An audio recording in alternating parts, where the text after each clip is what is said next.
सर्वांच्या विद्यार्थ्यांना विनंती आहे की आपलं नाव घेतल्यानंतर आपण मंचावरती सत्कार स्वीकारण्यासाठी उपस्थित राहावे.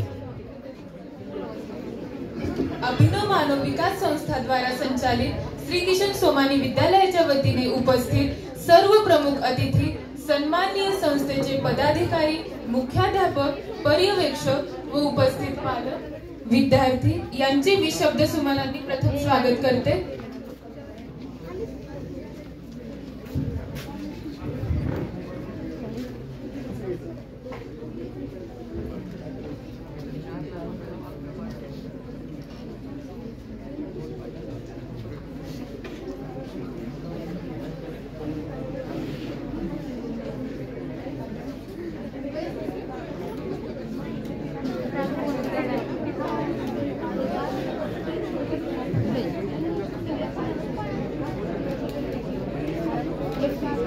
झेपावया मार्ग तव चालूया विजयाच्या या संकल्पाने स्वागत अतिथीचे करूया, स्वागत अतिथीचे करूया.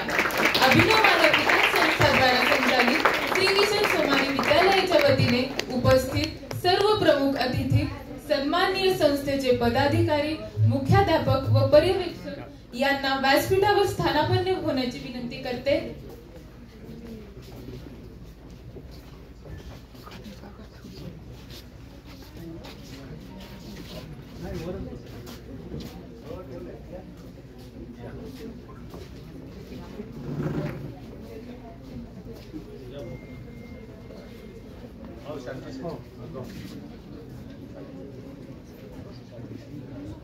सर्व मान्यवरांचे मी शब्द सुमनांनी प्रथम स्वागत करते. आज आपण इयत्ता 10वी शैक्षणिक वर्ष 2024-25 मध्ये घेण्यात आलेल्या माध्यमिक शालांत परीक्षेतील गुणवंत विद्यार्थ्यांच्या व 5वी व 8वीतील शिष्यवृत्ती धारक विद्यार्थ्यांच्या गुणगौरव सोहळ्यासाठी उपस्थित आहोत. श्री किशन सोमानी विद्यालयाची 100% निकालाची परंपरा अखंडपणे चालूच आहे. असाध्य ते साध्य करिता सायास, असाध्य ते साध्य करिता सायास, कारण अभ्यास तुका म्हणे. या उक्तीप्रमाणे अभ्यास करून ज्यांनी यश आपल्या दारी खेचून आणले आहे अशा रत्नांना शाबासकीची थाप द्यावी यासाठी हा गुणगौरव सोहळा आयोजित करण्यात आला आहे. आजच्या युगात शब्द हेच असे माध्यम आहे ज्यातून आपण आपल्या भावना, आनंद, सुख दुःख व्यक्त करतो. शब्द हेच ज्ञानामृत आहे, किंबहुना शब्दाची देव आहे. आजच्या गुणगौरव सोहळ्यासाठी उपस्थित प्रमुख मान्यवरांचे स्वागत गीताने स्वागत करण्याची विनंती मी सौ पुणेकर मॅडम व गीता चमूला करते. गीताचे बोल आहेत, आम्हा घरी धन शब्दांची रत्ने. आम्हा घरी धन शब्दांची रत्ने, आम्हा घरी धन शब्दांची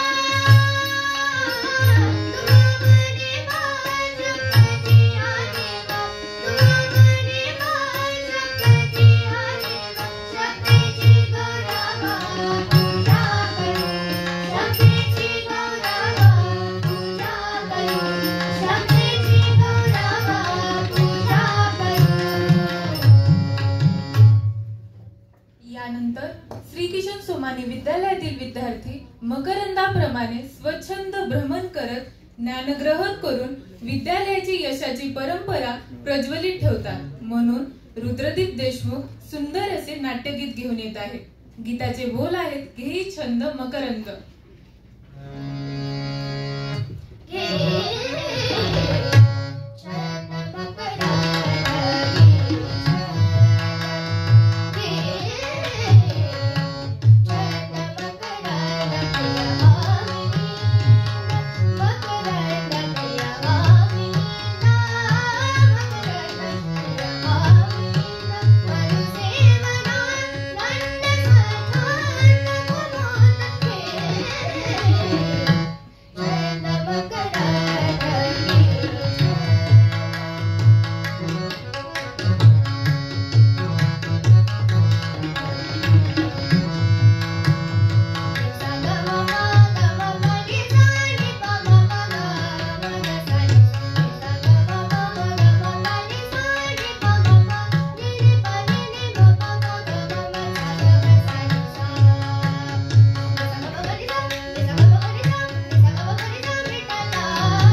राष्ट्रगौरव सोहळ्याला उपस्थित प्रमुख पाहुण्यांचा परिचय छोट्या चित्रफितीद्वारे पाहणार आहोत।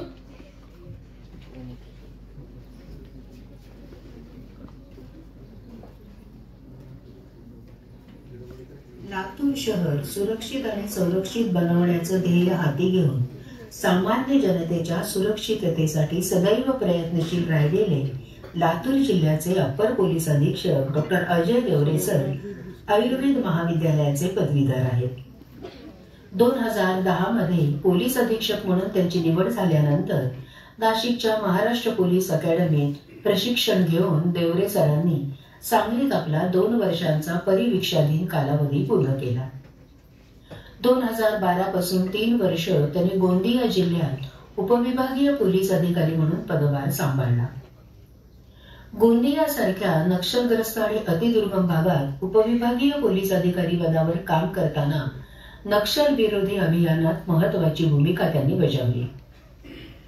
धोक्याची पर्वा न करता कायदा आणि सुव्यवस्था टिकून राहावी या दृष्टीने उत्कृष्ट कार्य केल्याबद्दल डॉक्टर अजय देवरे यांना भारत सरकारने आंतरिक सुरक्षा सेवा पुरस्कार देऊन गौरविले आहे। राज्य शासनाच्या विशेष सेवा पदकाचे ते मानकरी ठरले आहेत। देवरे सरांनी संगमनेर येथे उपविभागीय पोलीस अधिकारी, नाशिकचे सहाय्यक पोलीस आयुक्त, पुण्याच्या गुन्हे अन्वेषण विभागात पोलीस अधीक्षक म्हणूनही उत्तम कामगिरी बजावली आहे।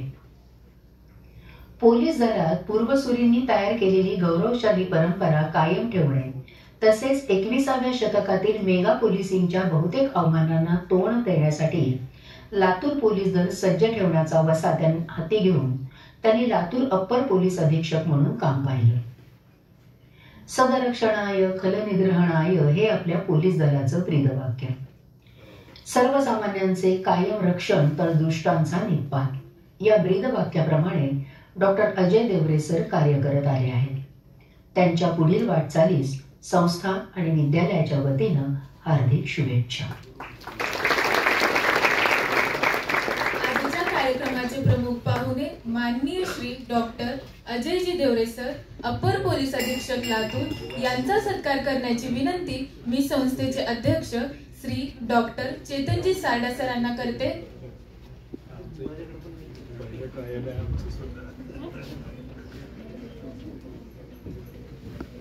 मान्यवरांचा सत्कार बुके, शाल व तसेच अतुलजी देऊळगावकर सर लिखित पृथ्वीचे आख्यान हे पुस्तक देऊन करण्यात येत आहे।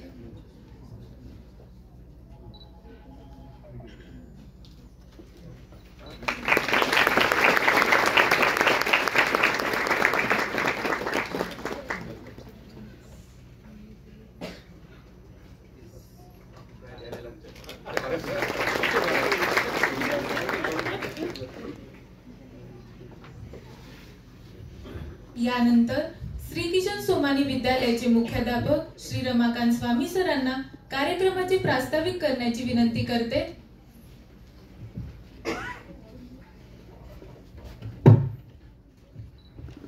आजच्या गुणवंत विद्यार्थी सोहळ्याच्या कार्यक्रमाचे प्रमुख अतिथी माननीय डॉक्टर अजयजी देवरे साहेब, आपल्या शिक्षण संस्थेचे अध्यक्ष माननीय डॉक्टर चेतनजी सारडा सर, संस्थेचे सचिव माननीय कमल किशोरजी अग्रवाल साहेब, संस्थेचे उपाध्यक्ष माननीय विवेकजी रेड्डी सर, सहसचिव माननीय सुभाषजी कासले सर, सहसचिव माननीय प्रकाशजी दूत सर, आपल्या शिक्षण संस्थेचे भूतपूर्व अध्यक्ष माननीय शांतीशेठ कुचेरिया सर, त्यानंतर Ramprasadji Rathi sir, doctor Rameshji Jaju sir, Omprakashji Bhosale sir, Sanjivji Bhargav sir, Vyankatji Garje sir, हे सगळे संस्थेचे व्यासपीठावरील मान्यवर मंडळी,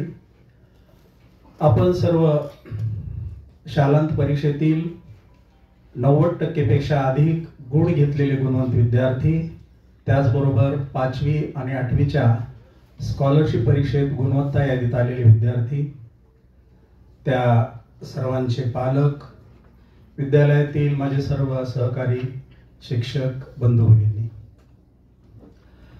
शाळेचं मूल्यांकन करत असताना वास्तविक त्या शाळेतील SSC बोर्ड परीक्षेचा निकाल काय लागतो हा सुद्धा एक निकष आहे. हाच काही मुख्य निकष नाही, पण हा सुद्धा निकष पाहिला जातो की त्या शाळेचा शालांत परीक्षेचा निकाल कसा आहे. आणि याच्या पाहुण्यांना मला सांगायला आनंद वाटतो, यावर्षीची ही 13वी बॅच होती आणि आज शाळेने एक इतिहासच घडवत राहिलेला आहे कायम की बोर्ड परीक्षेचा निकाल आतापर्यंत प्रत्येक वर्षी 100% लागलेला आहे. निकाल केवळ 100% लागतो असंच नाही, तर मग किती मार्क्स घेऊन, कसे मार्क्स घेऊन हे विद्यार्थी उत्तीर्ण होतात यालाही महत्त्व येतं. यावर्षीची जी बॅच झाली 152 विद्यार्थी 10वीच्या परीक्षेला बसले होते, 4 डिव्हिजन होत्या. यावर्षीपासून मात्र आता 200 विद्यार्थी बसतील. नैसर्गिक वाढीनुसार 10वीचेही 5 डिव्हिजन झालेले. त्या 152 विद्यार्थ्यांपैकी 2 विद्यार्थ्यांनी 100% गुण घेतलेले आहेत आणि 72 विद्यार्थ्यांनी नंतरच्या 90% पेक्षा अधिक गुण घेतलेले आहेत. आणि दरवर्षी साधारणपणे 50%च्या आसपास विद्यार्थी हे 90% पेक्षा अधिक गुण घेऊन उत्तीर्ण होतात. हाही निकालाचा दर्जा आहे. यावर्षी सगळ्यात कमी गुण घेतलेला विद्यार्थी 49% मार्क्स घेतलेला आहे आणि आमचं लक्ष 100% मार्क्स घेणाऱ्या विद्यार्थ्यापेक्षा अधिक वर्षभर त्याच्याकडे असतं. आपल्या शाळेतला एखादा विद्यार्थी अनुत्तीर्ण तर होणार नाही ना याची सतत शाळा काळजी घेते. अर्थात त्या विद्यार्थ्यांनी मार्क्स तेवढे कमी घेतले तरी त्याची गुणवत्ता कमी नाही याची शाळेलाही जाणीव आहे. मार्क्स बरोबर त्याच्यामध्ये इतर निश्चित काही क्वालिटी आहेत आणि शाळा त्याला प्रोत्साहन द्यायचा सतत प्रयत्न करत राहते. 10वीच्या या गुणवंताबरोबर आज 5वी आणि 8वीच्या स्कॉलरशिप मधील 18 विद्यार्थ्यांचा जे गुणवत्ता यादीत आलेले आहेत त्यांचाही सत्कार केला जाणार आहे. जेव्हा या विद्यालयामध्ये गुणवंत माजी विद्यार्थ्यांना पाचारण केलेलं जातं शाळेतल्या विद्यार्थ्यांना मार्गदर्शन करण्यासाठी, तेव्हा ते विद्यार्थी नेहमी म्हणत असतात की शाळेमध्ये ज्या विविध वेगवेगळ्या स्पर्धा परीक्षा होतात या परीक्षा आम्ही दिल्यामुळे आम्हाला खूप फायदा झालेला आहे. आम्ही पाठ्यपुस्तकाच्या बाहेर जाऊन सुद्धा खूप अभ्यास केलेला आहे असं ते विद्यार्थी म्हणत असल्यामुळे शाळेचा प्रयत्न असतो की वेगवेगळ्या या परीक्षांना आणि स्पर्धा परीक्षांना विद्यार्थ्यांना बसण्यासाठी प्रोत्साहित करायचं. यावर्षीच 2 विद्यार्थी डॉक्टर होमी भाभा बाल वैज्ञानिक स्पर्धेमध्ये 2 विद्यार्थ्यांनी सिल्वर मेडल प्राप्त केलेलं आहे. अतिशय कठीण असते ही परीक्षा, विद्यार्थ्यांनाही माहित आहे. 4 स्तरावर वेगवेगळ्या लेवलला होते. त्याचे लेखी परीक्षा असते, प्रात्यक्षिक परीक्षा असते, त्यानंतर त्यांचा प्रोजेक्ट असतो, व्हायवा होतो. त्यातून 2 विद्यार्थ्यांनी यावर्षी सिल्वर मेडल प्राप्त केलेलं आहे. मग त्याचबरोबर SOFच्या परीक्षा असतील, ज्युनियर IASच्या असतील, गणित प्रज्ञा शोध परीक्षा, भूगोल प्रज्ञा शोध परीक्षा, ह्या तर अनेक परीक्षा देत राहतात. त्याच्याबरोबर काही कलागुणांना वाव देणाऱ्या सुद्धा ज्या परीक्षा असतात, मग चित्रकलेची एलिमेंटरी असेल, इंटरमिजिएट असतील, संगीताच्या परीक्षा असतील, अशा सर्व क्षेत्रामध्ये विद्यार्थ्यांना सहभागी होण्यासाठी त्यांच्यातले सुप्त गुण त्याला वाव मिळावा यासाठी विद्यालयामध्ये प्रोत्साहित केलं जातं. त्याचाच परिणाम कला, क्रीडा, संगीत या क्षेत्रामध्ये या विद्यालयातील विद्यार्थी अजिबात मागं नाहीत. याच आठवड्यामध्ये आता 2 दिवसापूर्वी पुण्याला राज्यस्तरीय कराटे स्पर्धेमध्ये 2 विद्यार्थ्यांनी ब्रांझ पदक घेऊन आलेले, त्यांचाही सत्कार करायचा राहिलेला आहे. बाकी सर्वच परीक्षेत या पद्धतीनं हे सगळे विद्यालयाचे विद्यार्थी यश मिळवत राहतात.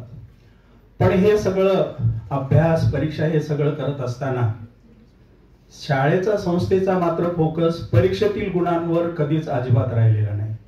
शाळा संस्थेचा धोरणाचा एक भाग आहे. परीक्षेत 4 मार्क्स कमी पडले तरी हरकत नाही, त्या विद्यार्थ्यांचा सर्वांगीण विकास झाला पाहिजे, त्या विद्यार्थ्याचं व्यक्तिमत्व चांगलं संपन्न झालं पाहिजे, याच्यासाठी शाळा प्रयत्न करते. आणि हे सगळं करत असताना मग या परीक्षांमधले रिझल्ट आपोआप चांगले लागतात. त्याचं उदाहरण आता एका विद्यार्थ्याने नाट्यगीत गायलं. तो संगीत साधना करणारा विद्यार्थी आहे, पण यावर्षीच्या 5वीच्या स्कॉलरशिप परीक्षेमध्ये टॉपला तोच आहे. आम्ही विद्यार्थ्यांना सतत सांगतो, जेव्हा तुम्ही सगळ्या क्षेत्राचं ज्ञान घेत असता तेव्हा शालेय अभ्यासक्रम तुमचा उत्तम होतोच. म्हणून आम्ही काळजी घेतो की ह्या परीक्षेच्या स्पर्धेमध्ये कुठलाही विद्यार्थी कोमेजून जाणार नाही, त्याचा विकास उत्तम झाला पाहिजे, त्याच्यातले गुण बाहेर आले पाहिजेत. थोडक्यात शाळेतून बाहेर पडणाऱ्या विद्यार्थ्यांमध्ये केवळ मार्क्स सर्टिफिकेट नसता तेवढंच हातात नसून मी काहीही करू शकतो हा आत्मविश्वास घेऊन विद्यार्थी बाहेर पडावा असा संस्था विचार करते. त्यातूनच मग संस्थेने अतुल देऊळगावकर सारख्या सरांना शालेय समितीचा अध्यक्ष केलेला आहे. संस्था या विचाराची आहे म्हणून त्यांनी ते पद स्वीकारलेलं आहे. आणि ज्या शाळेत शालेय समितीचे अध्यक्ष अतुलजी राहतील देऊळगावकर सर, मग ती शाळा कशी चालायला पाहिजे अगदी त्याच पद्धतीनं ही शाळा चालत राहते हे मला सांगायला निश्चितपणे आनंद वाटतो. म्हणून मी आता अधिक न वेळ घेता ह्या सर्व आपण खरं तर ह्या कार्यक्रमाला उपस्थित राहायला आमच्यासाठी फार आनंदाची गोष्ट आहे. कारण आम्हाला आपण अधिक जवळचे वाटतात. याचं कारण असे की आता परिचयामध्ये विद्यार्थ्यांनी ऐकलं असेल, सरांनी वैद्यकीय क्षेत्रामध्ये यशस्वी झालेले आहेत आणि त्यानंतर ते एक IPS अधिकारी म्हणून कार्य करतात. म्हणजे त्यांनी सर्व गुणांचाच विचार केलेला आहे. कदाचित त्यांनी ठरवलं असतं मला फक्त डॉक्टरच व्हायचे म्हणून, तर ते निश्चित IPS अधिकारी झाले नसते. किंवा IPS अधिकारीच व्हायचे म्हणून ठरवलं असतं तर त्यांनी मेडिकलला तिकडेही गेले नसते, आर्ट्स वगैरे घेऊन स्पर्धा परीक्षा दिल्या असत्या. पण जेव्हा आपण सर्व क्षेत्राचा अभ्यास करतो त्यावेळी आपल्याला तो आत्मविश्वास येतो की मी काहीही करू शकतो. आणि असाच विद्यार्थी घडवण्याचा प्रयत्न ही संस्था करत असते. खरं तर 2 दिवसापूर्वी बातमी पेपरमध्ये वाचल्यानंतर सचिव साहेबांना म्हणले की आपला 2 तारखेला आता कार्यक्रम होत नाही, दुसरे पाहुणे बघा. सचिव साहेब म्हणले तुम्ही काळजी करू नका, मी साहेबांच्या संपर्कात आहे. तुम्ही अशा या घाई गडबडीमध्ये आम्ही समजू शकतो तुमच्या मागे आता किती व्याप असेल, तरीही यावेळी आपण आलात यावरून आपली आणि ह्या शाळेची बांधिलकी किंवा आमच्या सगळ्या मॅनेजमेंटच्या मान्यवराशी आपले संबंध कुठल्या पातळीवरचे याचा आम्ही अंदाज करतो. आपण या ठिकाणी आलात, आपलं मी विद्यालयाच्या वतीने हार्दिक स्वागत करतो. त्याचबरोबर सर्व गुणवंत विद्यार्थ्यांचं अभिनंदन करतो. धन्यवाद.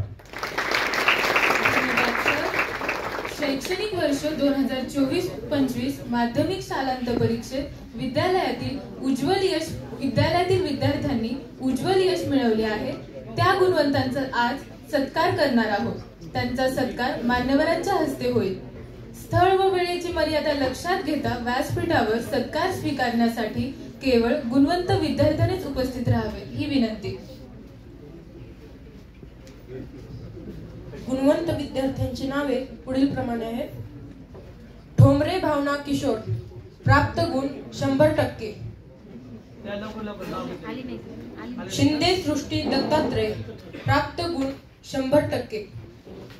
खंडापुरे वेदिका सिद्धेश्वर, प्राप्त गुण 99.8%. पस्तापुरे अनुराग संभाजी, प्राप्त गुण 99.8%. भिसे शैलेश शंकर, प्राप्त गुण 99.6%. सूर्यवंशी कुणाल धनराज, प्राप्त गुण 99.6%. तोडकर श्रेया विजय, प्राप्त गुण 99.4%.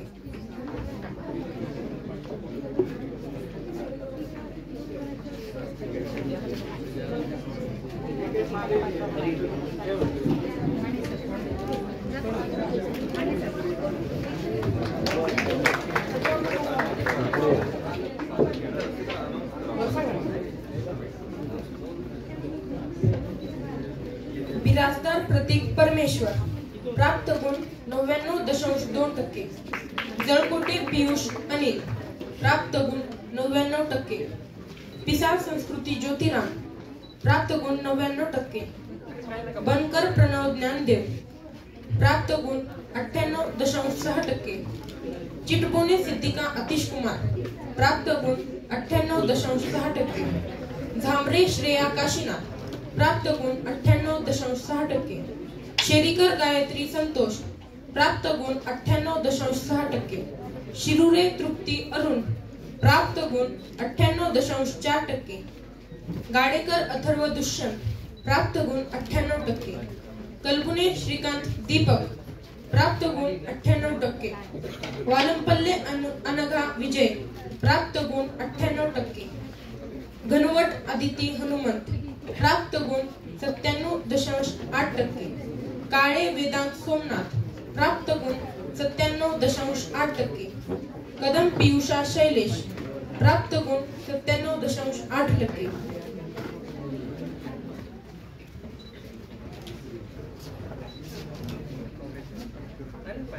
पुढील विद्यार्थी खंदाडे रमण चंद्रवर्धन 97.8%. मटके श्रेया विश्वंभर प्राप्त गुण 97.6%. देशपांडे आर्यन धनंजय प्राप्त गुण 97.4%. गच्चे आर्यन दीपक प्राप्त गुण 97.2%. दातार अथर्व शरदचंद्र प्राप्त गुण 97.2%. लखनगिरे सत्यम बाळू प्राप्त गुण 97%. सुत्रावे ओम विद्यानंद प्राप्त गुण 97%. भोसले सिद्धी नंदकिशोर प्राप्त गुण 96.8%. हजारे हर्षल नेताजी प्राप्त गुण 96.8%. बोरुळे ईश्वरी सत्यवान प्राप्त गुण 96.6%. मिरकले ऋषिकेश गोविंद प्राप्त गुण 97%. थोरात स्नेहा दादाराव प्राप्त गुण 96.4%. बजाज भक्ती बाळप्रसाद प्राप्त गुण 96%. पाटील आदित्य दीपक प्राप्त गुण 96%. आदित्य दीपक सुरवसे प्राप्त गुण 95.8%. बागल आशिष अमोल प्राप्त गुण 95.8%. जोशी आदित्य गोपाल प्राप्त गुण 95.8%. कदम ऋग्वेद रामकृष्ण प्राप्त गुण 95%. वाघमारे श्रीशैल्य नारायण प्राप्त गुण 95%. शिंदे श्रुती संतोष प्राप्त गुण 94.4%. लवांडे सत्यम संतोष प्राप्त गुण 94.2%. बुरबुरे सर्वज्ञ संतोष प्राप्त गुण 94%. चिलमे माहेश्वरी अविनाश 93.4%. बिलासदार सुशांत रामदास प्राप्त गुण 93.4%. काझी मोहम्मद आझम फजल प्राप्त गुण 93.4%. गलांडे पायल अशोक प्राप्त गुण 93.2%. जाधव समीक्षा योगेश प्राप्त गुण 93.2%. करंडे शिवम प्रदीप प्राप्त गुण 93.2%. पठाण अर्शियान जावेद खान प्राप्त गुण 93.2%. कोळपे आदर्श दीपक प्राप्त गुण 93%. माने विद्या धनराज प्राप्त गुण 93%. झांबरे वेदांत अमर प्राप्त गुण 93%. शेळके सोहम विनोद प्राप्त गुण 93%. नाईक प्रताप अशोक प्राप्त गुण 92.8%. कुंभार पार्थ व्यंकट प्राप्त गुण 92.8%. अल्मेरा विष्णुदास घनश्याम प्राप्त गुण 92.6%. मुळे श्रावणी संभाजी प्राप्त गुण 92.6%. सूर्यवंशी ओंकार सदानंद प्राप्त गुण 92.6%. स्वामी संस्कृती शिवकुमार प्राप्त गुण 92.2%. शेवाळे साक्षी दत्ता प्राप्त गुण 92.2%. सरवडे आलोक हनुमंत प्राप्त गुण 92.2%. बिराजदार श्रावणी नंदकुमार प्राप्त गुण 92%. साळुंके प्रतीक सत्यवान प्राप्त गुण 92%.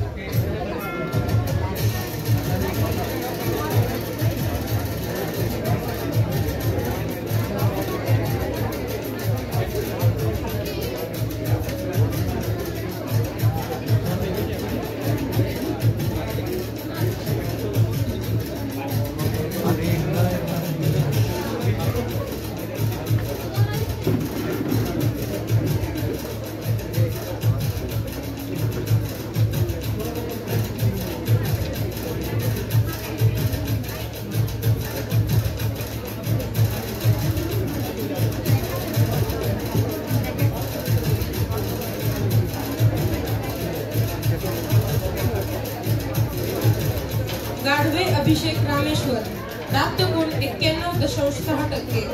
उसनाळे यश दिगंबर प्राप्त गुण 91.4%. सागावे ऋतुराज ज्ञानेश्वर प्राप्त गुण 91.4%. बुद्धे रोहन बाळू, प्राप्त गुण 91%. लोणकर पार्थ बाळू, प्राप्त गुण 90.8%. तांबवाड वैभव संतोष, प्राप्त गुण 90.4%. गिल्डा भावना विजय, प्राप्त गुण 90.4%. कुलकर्णी कार्तिक इंद्रकुमार, प्राप्त गुण 90.4%. करमुखले गायत्री गोविंद, प्राप्त गुण 90.2%. पोकर्णा पूर्वा मनोज, प्राप्त गुण 90.2%.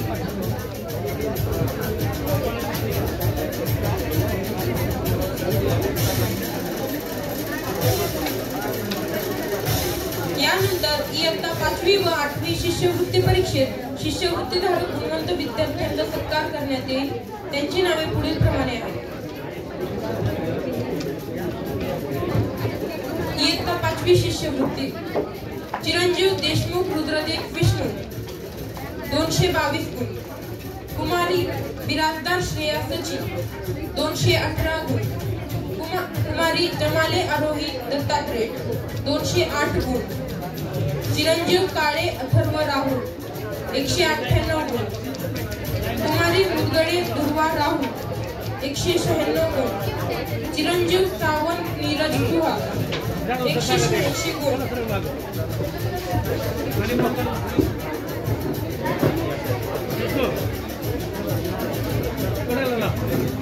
इयत्ता 8वी शिष्यवृत्ती कुमारी जगलपुरे धनश्री विष्णू 268 गुण. चिरंजीव मिरकले अभिजित गोविंद 264 गुण. चिरंजीव रणथांब अभिराज भारत 260 गुण. कुमारी शिंदे आनंदी दिलीप 240 गुण. चिरंजीव बावळे श्लोक राजेंद्र 238 गुण. चिरंजीव वाळके अथर्व संभाजी 228 गुण.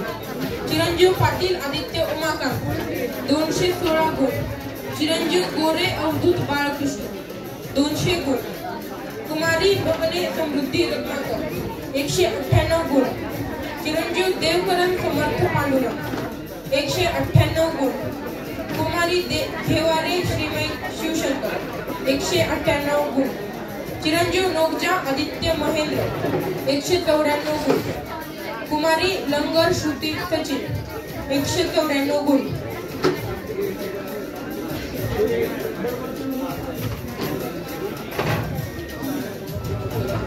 सर्व गुणवंत विद्यार्थ्यांचं मनपूर्वक अभिनंदन.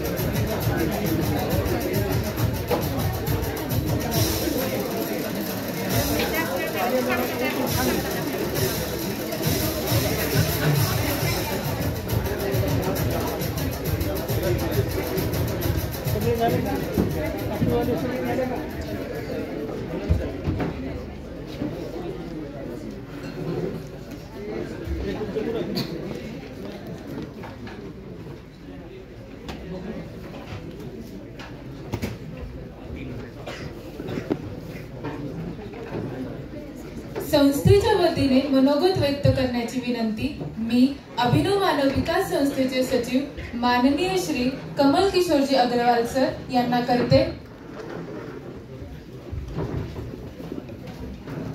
आजचा हा गुणवंत विद्यार्थ्यांचा सत्कार त्यांच्या शिवहस्ते आत्ताच पार पडला. आदरणीय अजयजी देवरे साहेब, व्यासपीठावर उपस्थित संस्थेचे सर्व सन्माननीय कार्यकारिणी सदस्य, पदाधिकारी, मुख्याध्यापक, उपस्थित सर्व गुणवंत विद्यार्थी विद्यार्थिनी, शिक्षक शिक्षिका,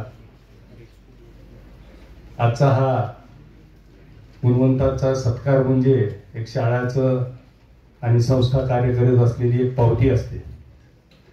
सर, आजच्या या कार्यक्रमाचं आपण निमंत्रण स्वीकार केलं, आम्हाला खूप आनंद वाटला.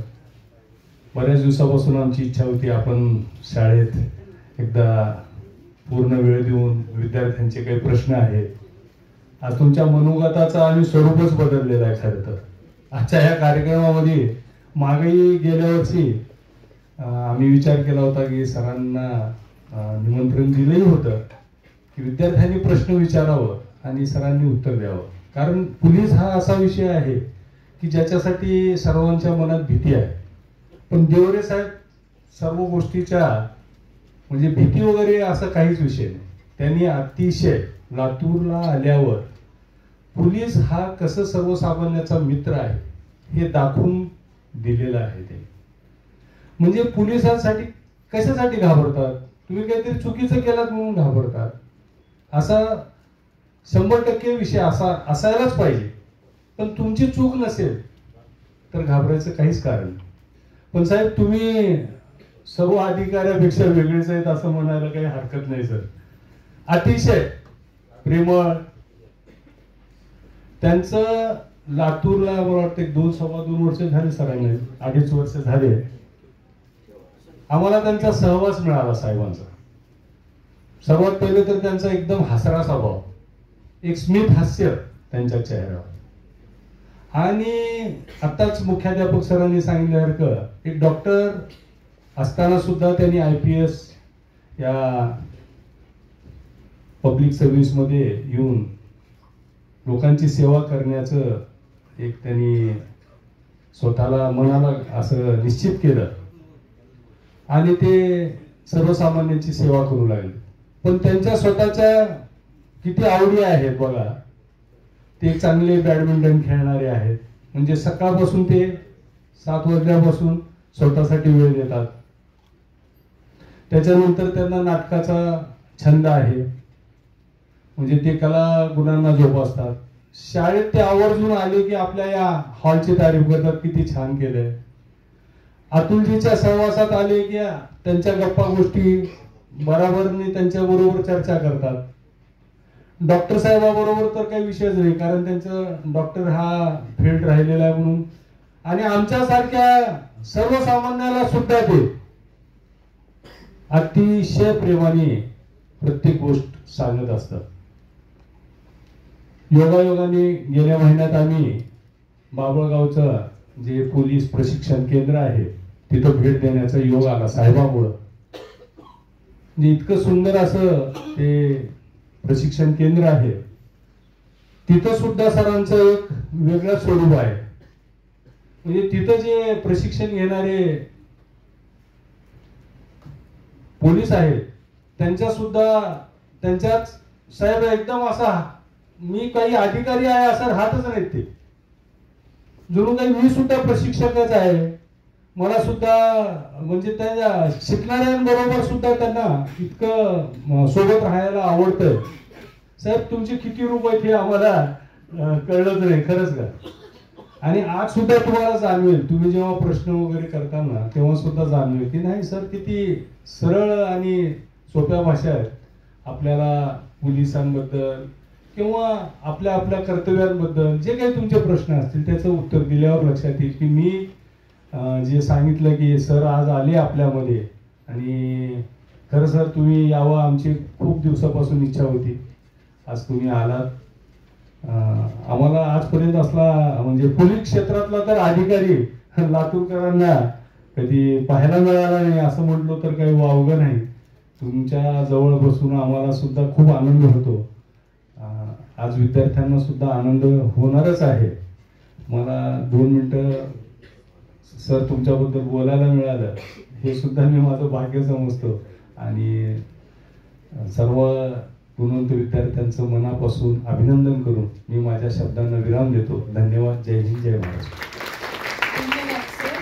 यानंतर अभिनव मानव विकास संस्थेचे अध्यक्ष डॉक्टर चेतनजी सारडा सर यांना आपले मनोगत व्यक्त करण्याची विनंती मी करते. नमस्कार. आजच्या या कार्यक्रमानिमित्त उपस्थित असलेले डॉक्टर अजयजी देवरे साहेब,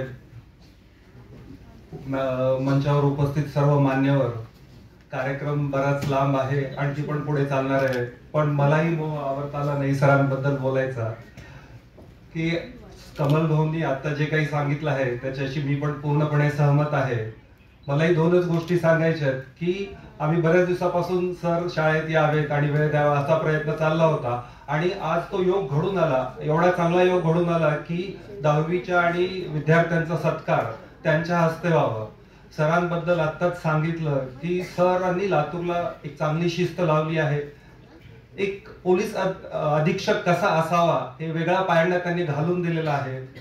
सर कला, संगीत, स्पोर्ट्स या सगळ्या क्षेत्रात तर अगदी रस ठेवतातच आणि एक सर्वसामान्यासारखा दिसणारा पण असामान्य कर्तृत्व असणारा अधिकारी आपल्यामध्ये आहे. आणि यशाची गुरुकिल्ली आपण म्हणतो विद्यार्थ्यांना की कशी असावी, तर सरांचा आतापर्यंतचा जीवनपट बघितला तर वेगळं काही नसून सर अगदी शांत, प्रसन्न चित्त, सर्वांना मदत करण्यास नेहमीच तत्पर आणि तेवढेच इंटेलिजंट. तर सरांकडे बघून ही यशाची गुरुकिल्ली आपण सगळ्यांनी घ्यावी हेच मी म्हणू इच्छितो आणि 10वीच्या विद्यार्थ्यांना त्यांच्या पुढील आयुष्यासाठी खूप खूप शुभेच्छा देतो. सरांबद्दल आणखी एक गोष्ट सांगायचं म्हणजे की सर कला क्षेत्रात पण एवढं रस ठेवतात की सरांच्या सहवासात सरांच्या घरी मी जाण्याचा योग आला आणि सरांनी त्यांच्या घरी त्यांच्या पूर्ण परिवारासोबत एक पूर्ण पेंटिंग सरांनी करून ठेवलेली आहे. आता हे त्यांचं परमनंट घर नाही, सर 2-3 वर्षासाठी असतात, तरी पण एवढं सुंदर घर केलेलं आहे की भिंतीवरच्या फ्रेम पण स्वतः हाताने तयार केल्या मुलांनी, सरांनी, त्यांच्या पत्नींनी. असं घर सरांनी ठेवलं आहे. तर सर किती वेगवेगळ्या विविध अंगांनी परिपूर्ण आहेत याची आपल्याला जाणीव होते आणि आज आपल्यामध्ये ते आले त्याबद्दल त्यांचा खूप खूप आभार. धन्यवाद.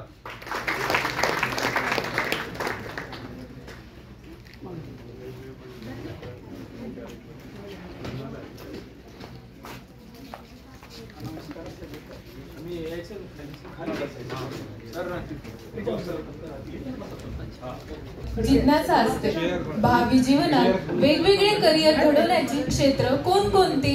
या जिज्ञासेतून विद्यालयातील इयत्ता 10वीचे विद्यार्थी प्रमुख पाहुण्यांची मुलाखत घेणार आहेत. त्यांच्या मनातील पोलीस दलातील कार्याबाबत जाणून घेणार आहेत. चिरंजीव समर्थ गिरवलकर, कुमारी देवयानी तिवारी, कुमारी मधुरा जोशी, कुमारी ईश्वरी पाटील या विद्यार्थ्यांना विनंती करते की त्यांनी सरांची मुलाखत घ्यावी.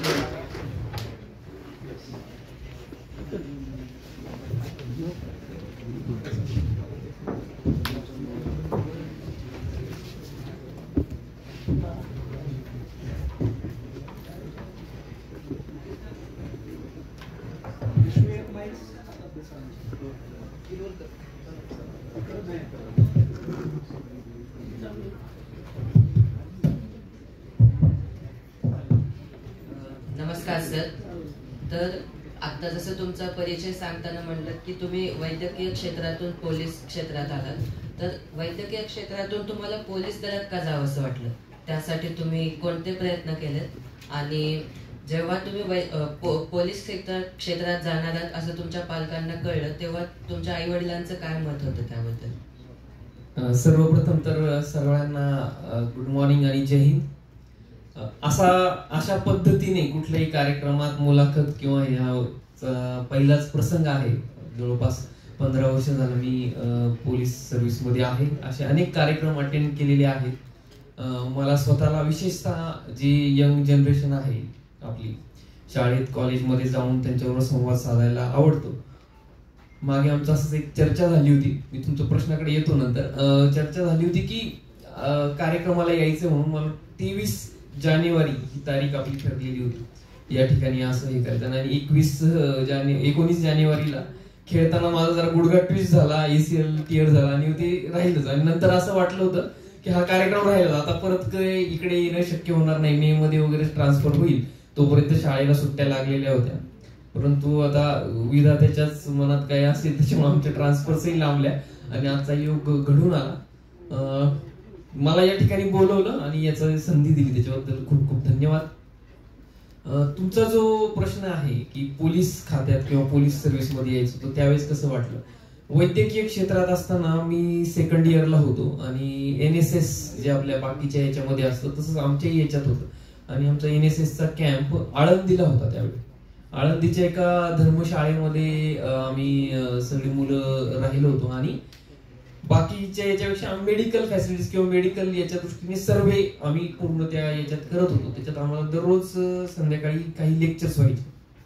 त्या लेक्चर्स मध्ये एक अधिकारी संजय भोसले म्हणून होते, ते आम्हाला याच्यासाठी आले होते व्याख्यानाकरता. आणि त्यावेळेस त्यांनी त्यांचं हे सांगितलं. तर ते स्वतः BMS होते आणि त्यानंतर त्यांनी MPSC ची एक्झाम देऊन ते DDR म्हणजे आपले सहनिबंधक सहकार या जिल्हा उपनिबंधक सहकार या पदावर त्यांची निवड झाली आणि त्यांनी तिथं करिअर कसं आहे काय हे सांगितलं. तोपर्यंत मी एकदम ग्रामीण भागात वाढलेलो आहे आणि इतक्या मोठ्या प्रमाणावर असं कुठले करिअर्स आहेत याच्याबद्दल एक्सपोजर नव्हतं विशेष.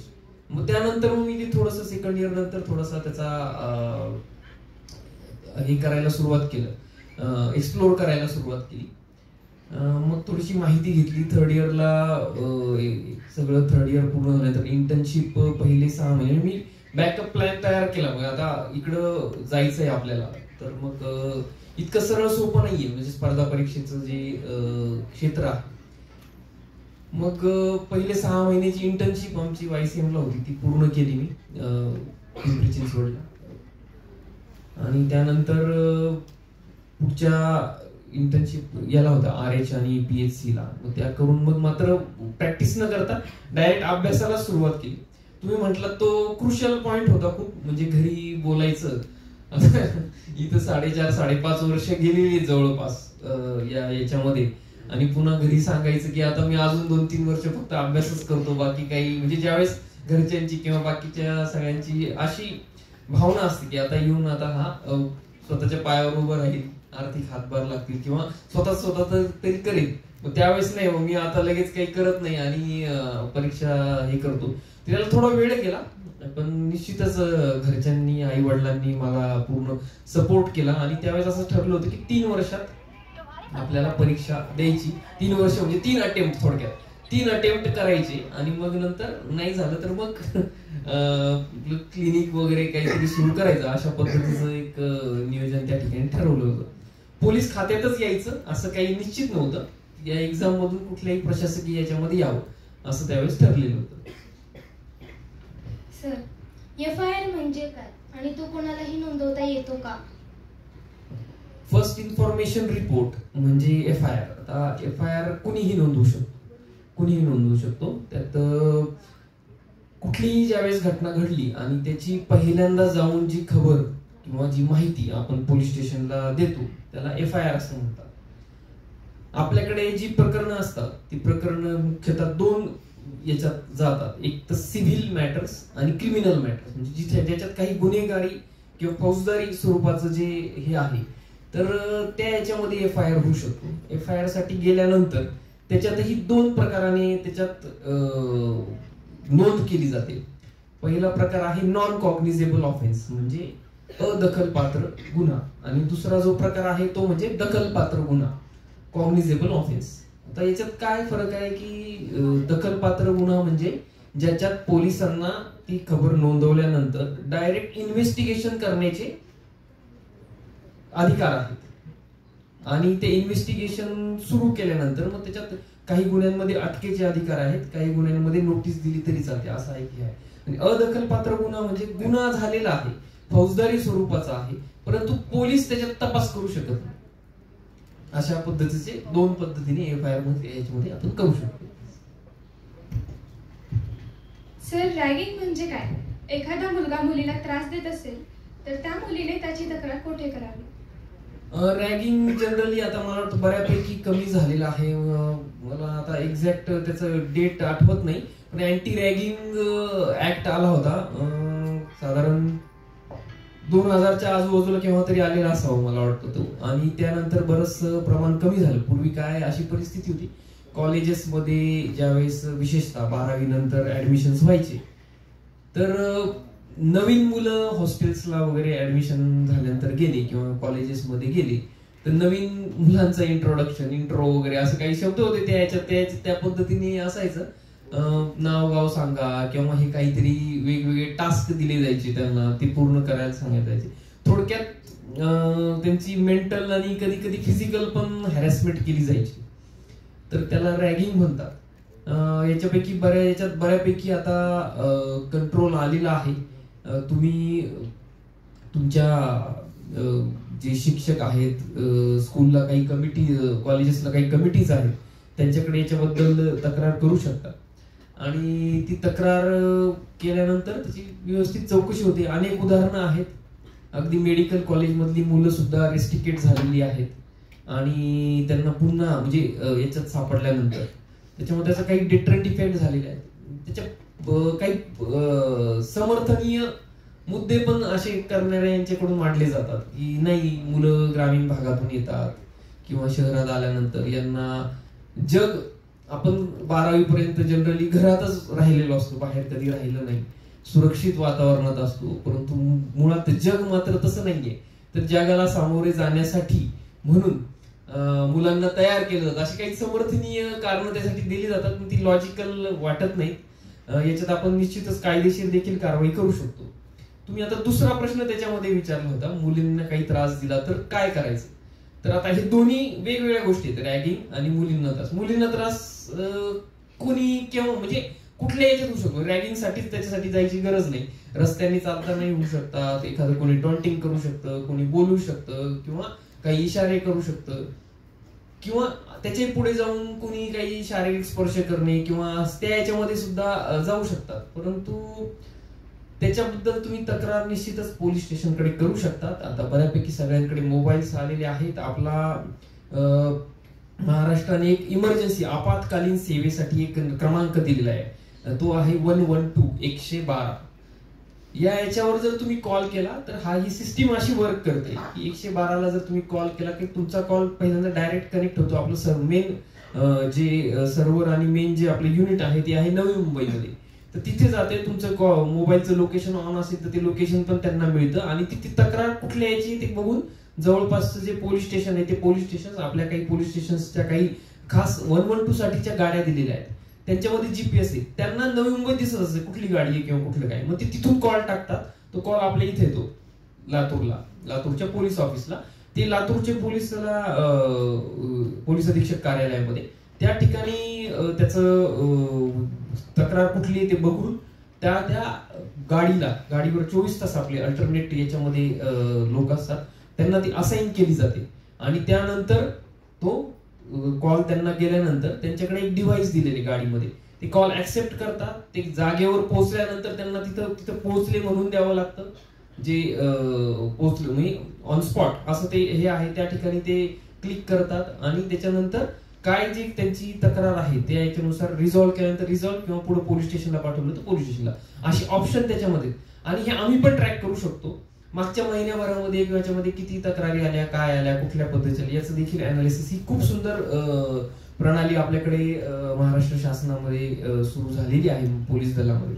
तर त्याचा सगळ्यांनी वापर करायला पाहिजे. फक्त मुलींनाच त्रास दिल्यानंतर नाही, तर जेव्हा केव्हा तुम्हाला पोलिसांची किंवा इतरही कुठल्या याच्यासाठी मदत लागली तर आपण 112 डायल करू शकतो. याच मुद्द्याला धरून जरा थोडं 1-2 गोष्टी मला या ठिकाणी मांडायला आवडतील. बरेचसे पालक पण या ठिकाणी आहेत. काय होतं, ज्यावेळेस आपण वय वाढत जातं तर काही नॅचरल इन्स्टिंक्ट आहेत, पण त्यांना योग्य पद्धतीने वाट करून दिली नाही तर मग ते अशा पद्धतीने छेडछाड करणे किंवा हे करणे अशा याच्यामध्ये जात असतात. पूर्वीच्या काळी अशा मी जे बघितलेले, पूर्वीच्या काळी अशा पद्धतीने एखादी जर घटना घडली तर जनरली तर त्याच्या विरुद्ध आवाजच उठवला जायचा नाही किंवा महिलांकडून मुलींकडून त्याच्या विरोधात बोललंच जायचं नाही. जर कधी बोलले तर ते घरापुरतं असायचं. घरी पण असं वातावरण होतं किंवा असं म्हटलं जायचं की नको, कशाला, आपलंच नाव खराब आहे. म्हणजे आता हे मी जे बोलतोय की तुम्हाला प्रत्यक्ष जरी नाही वाटलं पण मनातून सगळ्यांचं याला अनुमोदन असेल याची मला खात्री आहे.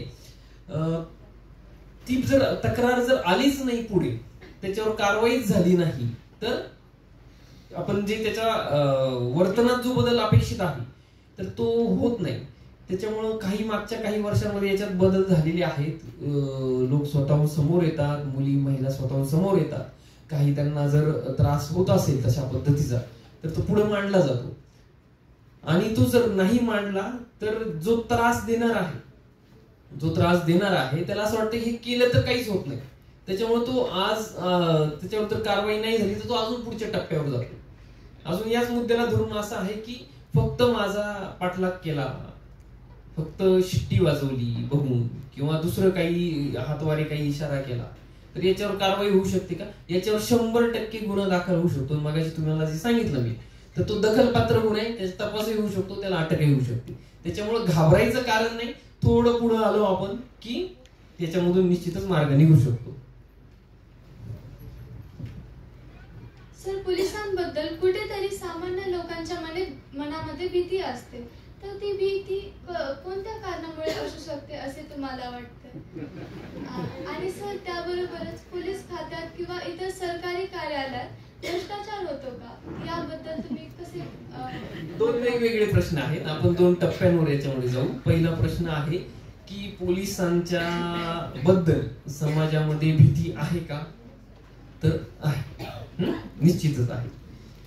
आपण आता ज्या पद्धतीने मोकळेपणाने बोलतोय तर त्या पद्धतीने प्रत्येक वेळेसच बोलू शकू किंवा प्रत्येकाला तसं बोलता येईल तर असं नाही. आता जे सगळं माझं जे कौतुक करत होते तुमचे सचिव साहेब, अध्यक्ष साहेब, तर ते याच्यामुळेच करत होते की भीती होती पूर्वी, म्हणजे आणि ती तशी नसायला पाहिजे ऍक्च्युली.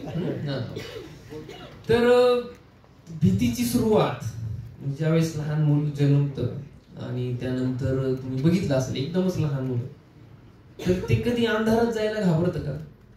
त्याला काही माहित नाही ना हे अंधार म्हणजे भीती आहे.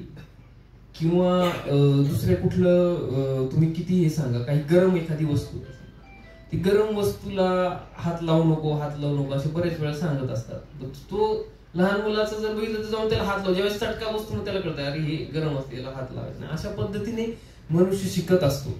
इथं पालकांच्या, शिक्षिका किंवा पालकांच्या आई पण या ठिकाणी बऱ्याचशा उपस्थित असतात. किती असतील जर हात वर करता महिला? थँक्यू. आता हे भीतीचं मूळ कारण आहे पोलिसांबद्दलच्या भीतीचं हे मूळ कारण आहे. कारण तुम्ही हे बघितलं असेल, शोले पिक्चर वगैरे तुम्ही बघितलं माहित नाही, पण त्याच्यात तो की लांब लांब पर्यंत ज्यावेळेस मुलं रडत नाही तर आया सांगतात म्हणजे झोपून घे, गप्पर घेईल म्हणून. मग तसं ज्यावेळेस मुलं रडत असतात किंवा काही ऐकत नाही तर बऱ्याच वेळा आया सांगतात तुला पोलिसांकडे दे. ही सत्य परिस्थिती. आणि मग तिथून सुरुवात होते लहान मुलाला की अरे पोलीस म्हणजे काहीतरी वेगळे आहे बाबा आणि आपल्याला त्रासदायकच आहे. तिथपासून पोलिसांबद्दल मनात भीती निर्माण होते. तर याच्याने मला तुम्हाला एक माझ्या बाबतीत घडलेला एक प्रसंग सांगू इच्छितो. मागे एका कार्यक्रमामध्ये मी बोललो होतो.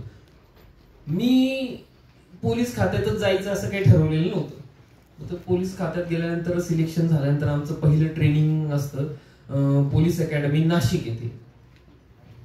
नाशिकला ट्रेनिंगला असताना ते फिजिकल ट्रेनिंग असतं एकदम.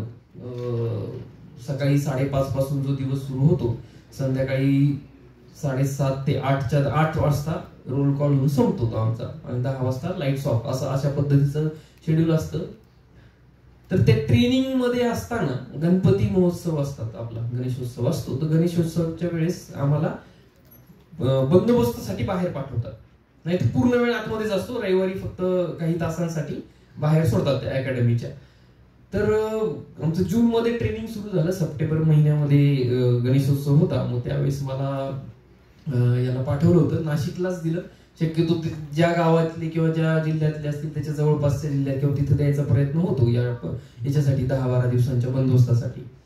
तिथं भद्रकाली पोलीस स्टेशन म्हणून एक पोलीस स्टेशन आहे नाशिकमध्ये. तिथं माझा नेमणूक होती बंदोबस्ता करता. मी नवीन म्हणजे ट्रेनिंग, मला काहीच माहित नाही. म्हणजे अगोदर मी पोलीस सर्व्हिसेस मध्ये जाण्याच्या अगोदर पोलीस स्टेशनही कधी बघितलेलं नव्हतं. त्याच्यामुळे आता ही वर्दी घालून समाजामध्ये येण्याचा तो पहिलाच माझा प्रसंग होता. तर त्याच्यात गेलेलो असताना मग तिथले PI वगैरे होते, त्यांनाही छान वाटायचं प्रोफेशनल DYSP आहेत आपल्याबरोबर इकडं तिकडे. मग ते आरतीला वगैरे बोलवतात बऱ्याच ठिकाणी. तशा एका ठिकाणी आरतीला बोलवलेलं होतं. मी पण गेलो त्यांच्यावर. गणपतीची आरती वगैरे झाली आणि त्यानंतर आमची निघायची तयारी होती. तेवढ्यात तिकडनं एक महिला येताना दिसली. तिच्या कडेवर एक जण तिचा मुलगा वगैरे असेल, छानपैकी त्याची कृष्णाची वेशभूषा केलेली होती, कदाचित फॅन्सी ड्रेस कॉम्पिटिशन वगैरे काहीतरी त्या ठिकाणी असेल. मग ते जवळ येत होते, इकडे येत होते. त्यांनी हाक मारले, सर सर थांबा थांबा. आणि त्या याच्यामध्ये तिथं थांबलेले असताना पुढे आले. आणि पुढे आल्यानंतर मला असं वाटलं, वा ही आपल्या म्हणजे महिला ज्या आहेत त्या मुलाची ओळख करून द्यायला किंवा याच्यासाठी आपल्याकडे घेऊन येत असतील. तर ते जवळ आल्या. जवळ आल्यानंतर त्या मुलाकडे बघून म्हटल्या, बघ रडशील का परत, कधी येऊ यांच्याकडे. म्हणजे ही भीती, म्हणजे माझ्या मनात वेगळं होतं, महिला वेगळंच म्हटलं. आणि म्हणजे भीतीची सुरुवात जी पोलिसांबद्दलची आहे आपल्या मुलांमध्ये, तिची सुरुवात अशा पद्धतीने होते. तर माझी आवर्जून विनंती असेल यांना, सर्व महिला वर्गाला, की कृपया अशा पद्धतीने बोलू नका. आपण असं म्हटलं पाहिजे की जो चुकीचं काम करतो, आपल्या पोलिसांचं ब्रीद वाक्यच असं आहे, सदरक्षणाय खलनिग्रहणाय. सद म्हणजे चांगल्या याच गोष्टीचं, सज्जनांचं रक्षण करणे हे पोलिसांचं मूळ काम आहे. दुसरं काम काय आहे, खलनिग्रहणाय, म्हणजे दुष्ट प्रवृत्ती जी आहे त्या दुष्ट प्रवृत्ती नष्ट करणे हे काम आहे. दुष्ट व्यक्तींना नष्ट करणे पण नाही, ते त्याच्यामध्ये एकदम मोकळेपण. दुष्ट प्रवृत्ती लोकांमधली जी आहे ती नष्ट करणे हे आपलं काम आहे मूळ. त्याच्यामुळे पोलिसांना घाबरण्याची आवश्यकता नाही. त्याच्या पुढचा जो तुमचा प्रश्न होता, असे प्रश्न येतात आणि त्याच्यामुळे बरेच लोक मुलाखती देत नाहीत. पुढचा तुमचा प्रश्न जो होता, पोलीस खात्यात भ्रष्टाचार आहे का, तर निश्चितपणे काही प्रमाणात त्याचं उत्तर हो असंच दुर्दैवाने आपल्याला आज या ठिकाणी द्यावं लागेल. परंतु याचे मल्टी डायमेन्शन्स आहेत, म्हणजे अनेक अंगांनी आपल्याला याचा विचार करावा लागेल. कारण की फक्त पोलीस खात्यातच आहे का, तर नाही. बाकीच्याही कुठल्या खात्यात आहे का, तर आहे. शिक्षण खात्यात आहे का, तर आहे. बरोबर. आता हे सगळं कसं होतं, आपला समाज म्हणून एक घटक आहे. समाज हा एक घटक आहे. व्यक्ती तितक्या प्रवृत्ती, असं काही ऐकलंय का तुम्ही? बरोबर आहे. आता ह्या समाजामध्ये अनेक वेगवेगळ्या प्रकारच्या प्रवृत्तीचे लोक राहतात. वेगवेगळ्या प्रवृत्तीचे लोक राहतात.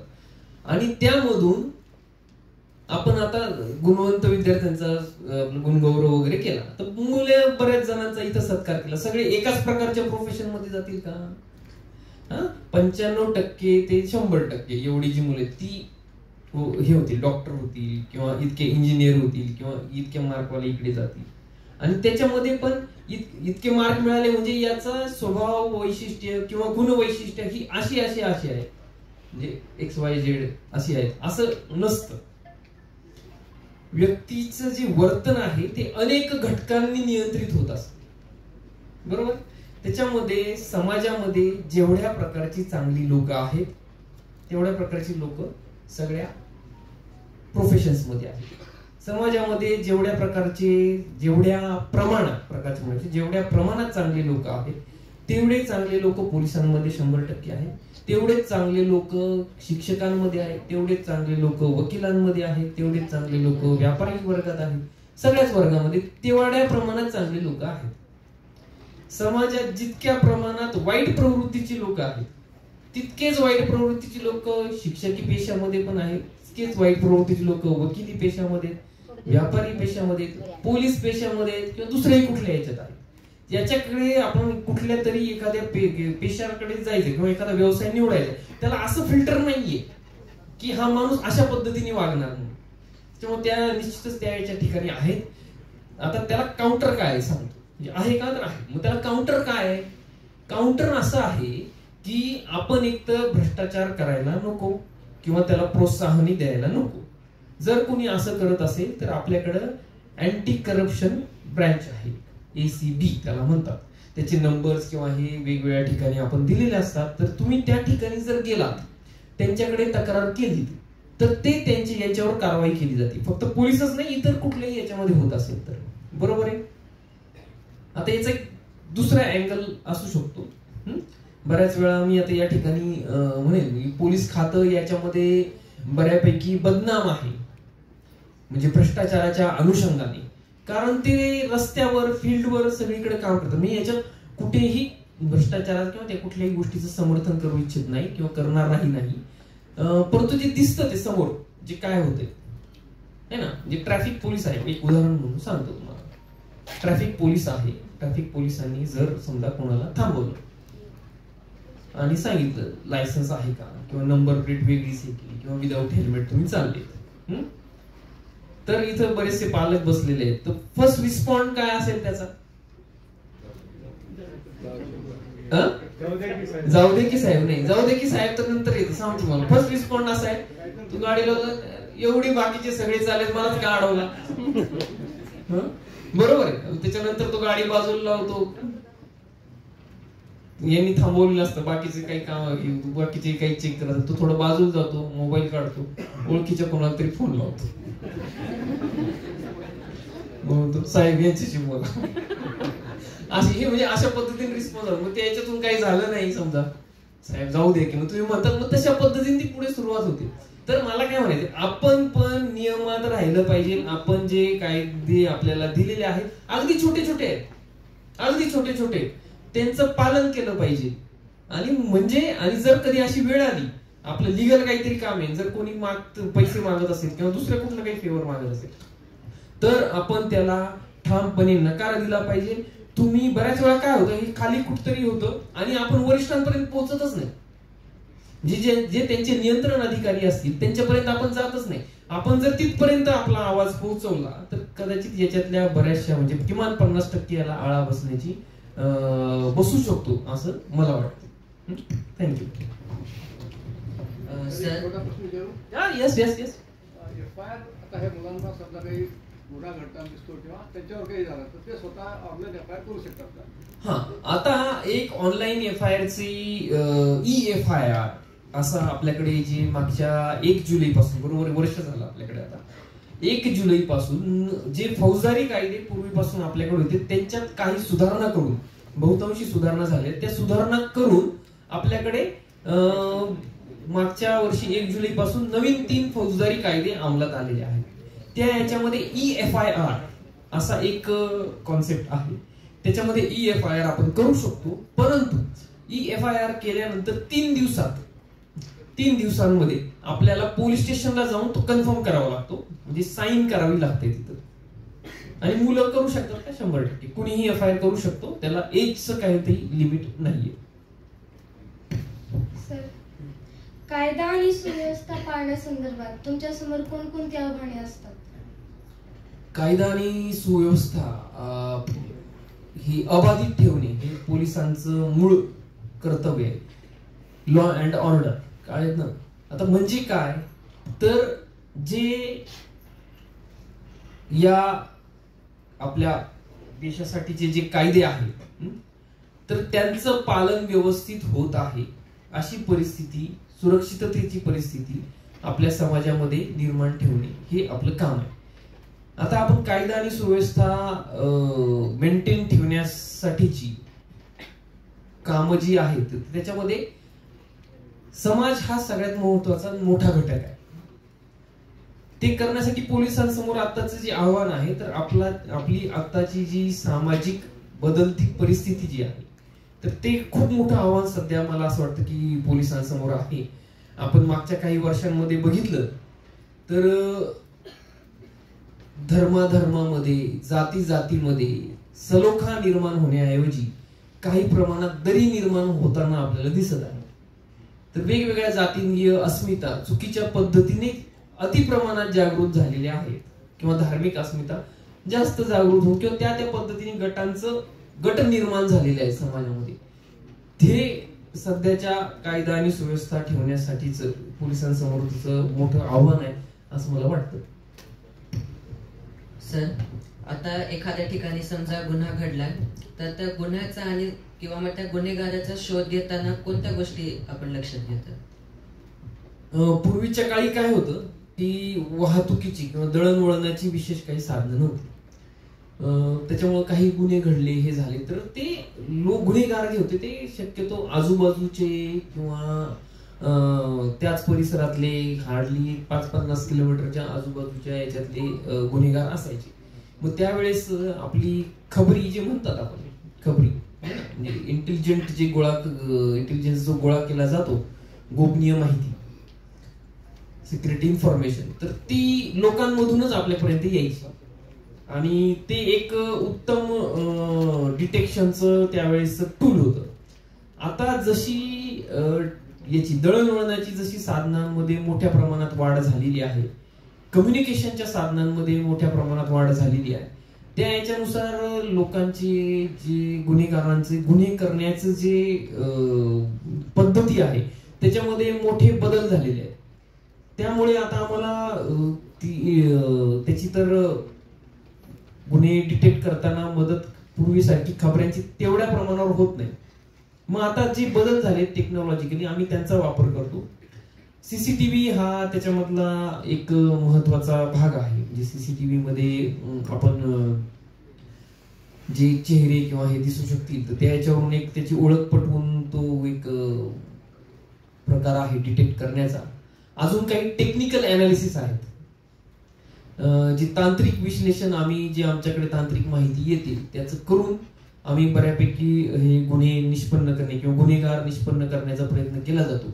आता मी तांत्रिक विश्लेषण इथपर्यंतच थांबतो. एवढं फार डिटेलमध्ये त्याच्यात सांगणं योग्य होणार नाही, नाहीतर आमच्याकडे जे टूल आहे ते पण निघून गेलं तर अजून डिटेक्ट करणं अवघड होतं.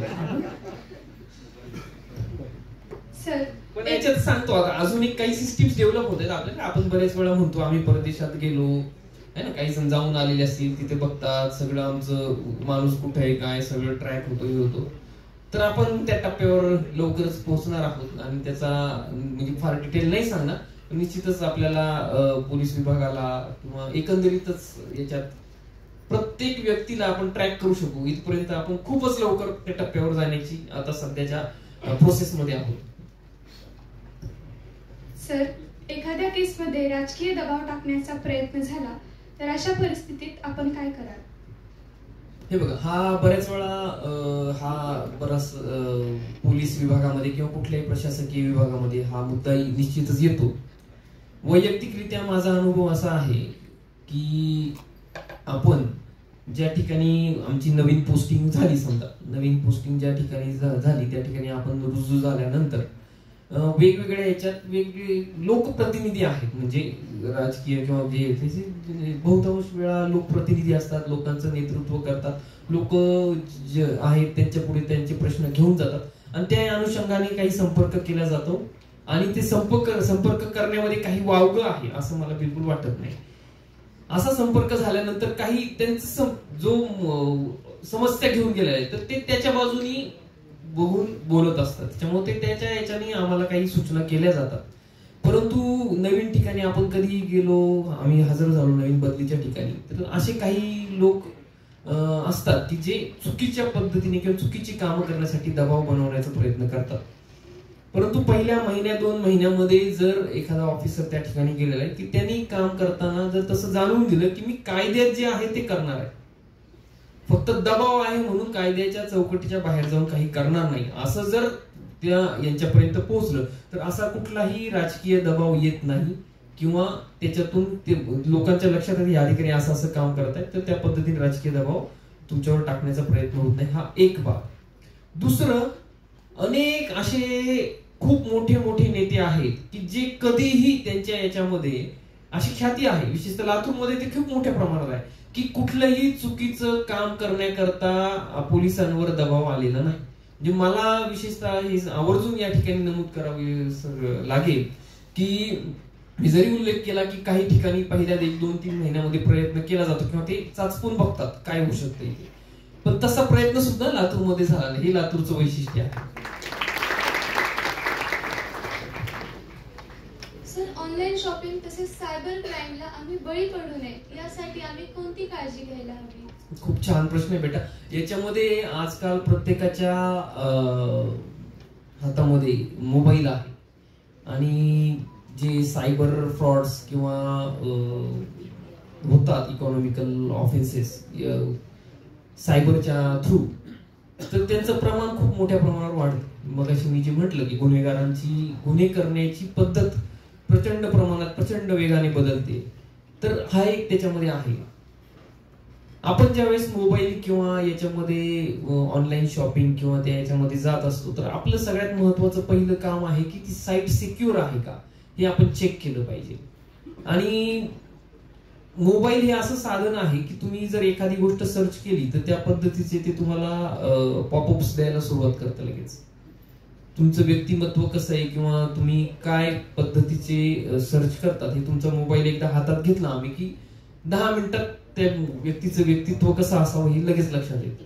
तर आपण काय केलं पाहिजे, अशा कुठल्याही साईटला व्हिजिट करताना ती साईट सिक्युअर आहे का बघावं. ऑनलाईन शॉपिंग करताना पेमेंटचे जे ऑप्शन आहेत का ते बघावे. विशेषतः UPI किंवा बाकी याच्याद्वारे पेमेंट करताना आपण पे करतोय का ते बघा. म्हणजे आपल्याला बऱ्याच वेळा अशा याच्यामध्ये येतात की तुम्हाला अशी लॉटरी लागलेली आहे आणि तुम्हाला असे आम्ही पैसे पाठवलेत, ते तुमच्या पेटीएमच्या किंवा इतर दुसरे कुठले जे वॉलेट्स आहेत त्याच्या अकाउंटवर आलेले आहेत आणि तुम्ही हे करा, ते तुम्हाला लिंक पाठवतो, त्या लिंकला क्लिक करा. आणि ती लिंक आपल्याला मात्र ती पैसे म्हणजे मिळण्याऐवजी देण्यासाठी आलेली असते.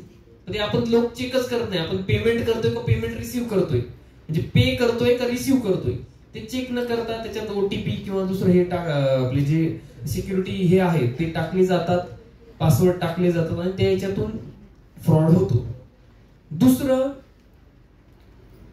जेव्हा केव्हा असं बळी केव्हा पडलं, बळी पडण्यासाठी त्यांच्याकडून काय क्लुप्त्या वापरल्या जातात की तुम्हाला विनासायास काहीतरी लॉटरी लागलेली आहे, काहीतरी तुम्हाला बक्षीस मिळालेलं आहे किंवा 10,000ची गोष्ट तुम्हाला 200-500 रुपयांमध्ये मिळते. मग अशा याला आपण भुलतो. म्हणजे पहिली आपली चूक काय की आपण अशा काही कुठल्या तरी एखाद्या ऑफरला भुलतो आणि मग त्या ट्रॅप मध्ये सापडायचं. तर त्याच्याकडे जे काही स्वस्त मिळतंय ते तुम्हाला महाग पडू शकतं खूप मोठं, एवढं नेहमी लक्षात ठेवायचं. जे रेग्युलर याच्यापेक्षा खूप जास्त प्रमाणात स्वस्त आहे तर तिथं काहीतरी गडबड असू शकते. त्या ठिकाणी आपण ऑप्टिमम काळजी त्या ठिकाणी घेतली पाहिजे. सर, पण ती साईट आपल्यासाठी सिक्युअर आहे का नाही ते कसं पाहायचं? आता ती साईट किंवा हे असतात ना, आपण ज्यावेळेस लॉग इन करतो नेट मधून किंवा याच्यामध्ये ते HTTPS असं असतं. HTTP किंवा HTTPS. तर S इज फॉर सिक्युरिटी. किंवा तुम्ही त्या याच्यामध्ये जर गेला त्या ज्या बार मध्ये, सर्च बार मध्ये, त्या ठिकाणी तुम्ही साईट टाकली की पुढे एक लॉक असतं, तर ते व्हेरीफाईड लायसन्स असतं त्याचं.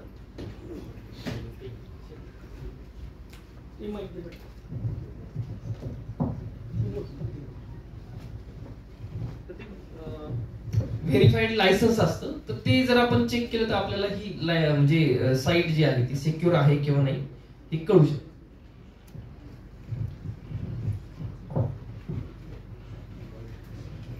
सर, मानसिक आजार असलेल्या व्यक्तीने जर गुन्हा केला तर त्याला कशा प्रकारची शिक्षा दिली जाते? मानसिक आजार असलेल्या व्यक्तीने जर गुन्हा केला तर त्याला आपल्याला सगळ्यात अगोदर अटक तर करता येत नाही जो मानसिक दृष्ट्या रुग्ण आहे, परंतु मानसिक दृष्ट्या रुग्ण असलेला व्यक्ती जो आहे तर त्याच्याकडे तशी काहीतरी कागदपत्र पाहिजे किंवा घरच्यांनी त्या पद्धतीने जर समोर आपल्या आणले त्याचे पुरावे की हा गुन्हा ज्यांनी केलेला आहे तो मानसिक रुग्ण आहे, तर त्याला सर्वप्रथम आपण न्यायालयाच्या परवानगीने त्याला जे आपले मेंटल हॉस्पिटल्स आहेत त्या ठिकाणी भरती केलं जातं. आणि मेंटल हॉस्पिटल्स मध्ये त्याच्यावर उपचार केले जातात, त्यांच्याकडून ते सर्टिफाय केलं जातं.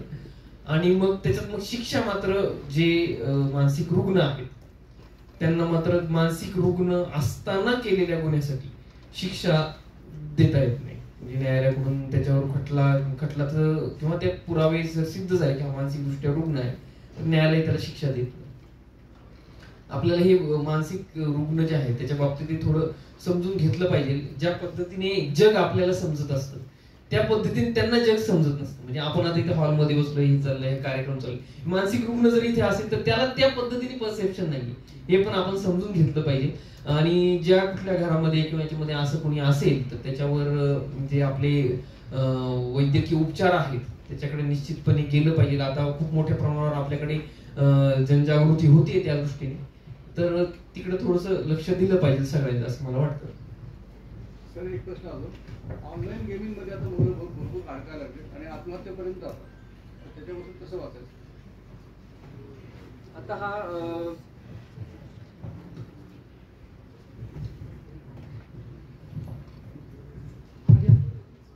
आता हा जागतिक प्रश्न आहे. म्हणजे फक्त आपल्या इथल्या पुरता किंवा दुसरे कुठल्या याच्या पुरता मर्यादित नाही. मुलं मोबाईल मध्ये अडकायला लागले हा जागतिक प्रश्न आहे. मुलंच नाही तर जे तुम्ही विशेषतः बघितलं रिटायर्ड झालेले असतील आणि त्यांना आता कामातून बाहेर बाजूला सरकलेले आहेत, ती पण पिढी ज्यांनी कधीच मोबाईल बघितलेला नव्हता, आता मागच्या 2-5 वर्षात मोबाईल हातात आलेला आहे, ती पण त्यांच्या जागृत अवस्थेतला बहुतांश वेळ मोबाईल मध्ये घालवते. हे आपल्याला निदर्शनास येईल. तर त्याच्याकरता आपल्याला काही प्रयत्न या ठिकाणी करावे लागतील. आपण त्यांना जे मैदानी खेळ आहेत किंवा इतर दुसरे जे टास्क आहेत त्याच्यामध्ये गुंतवण्याचा प्रयत्न केला पाहिजे. आई वडील दोघंही वर्किंग आहेत, बाकी मुलांकडे त्या पद्धतीने लक्ष दिलं जात नाही.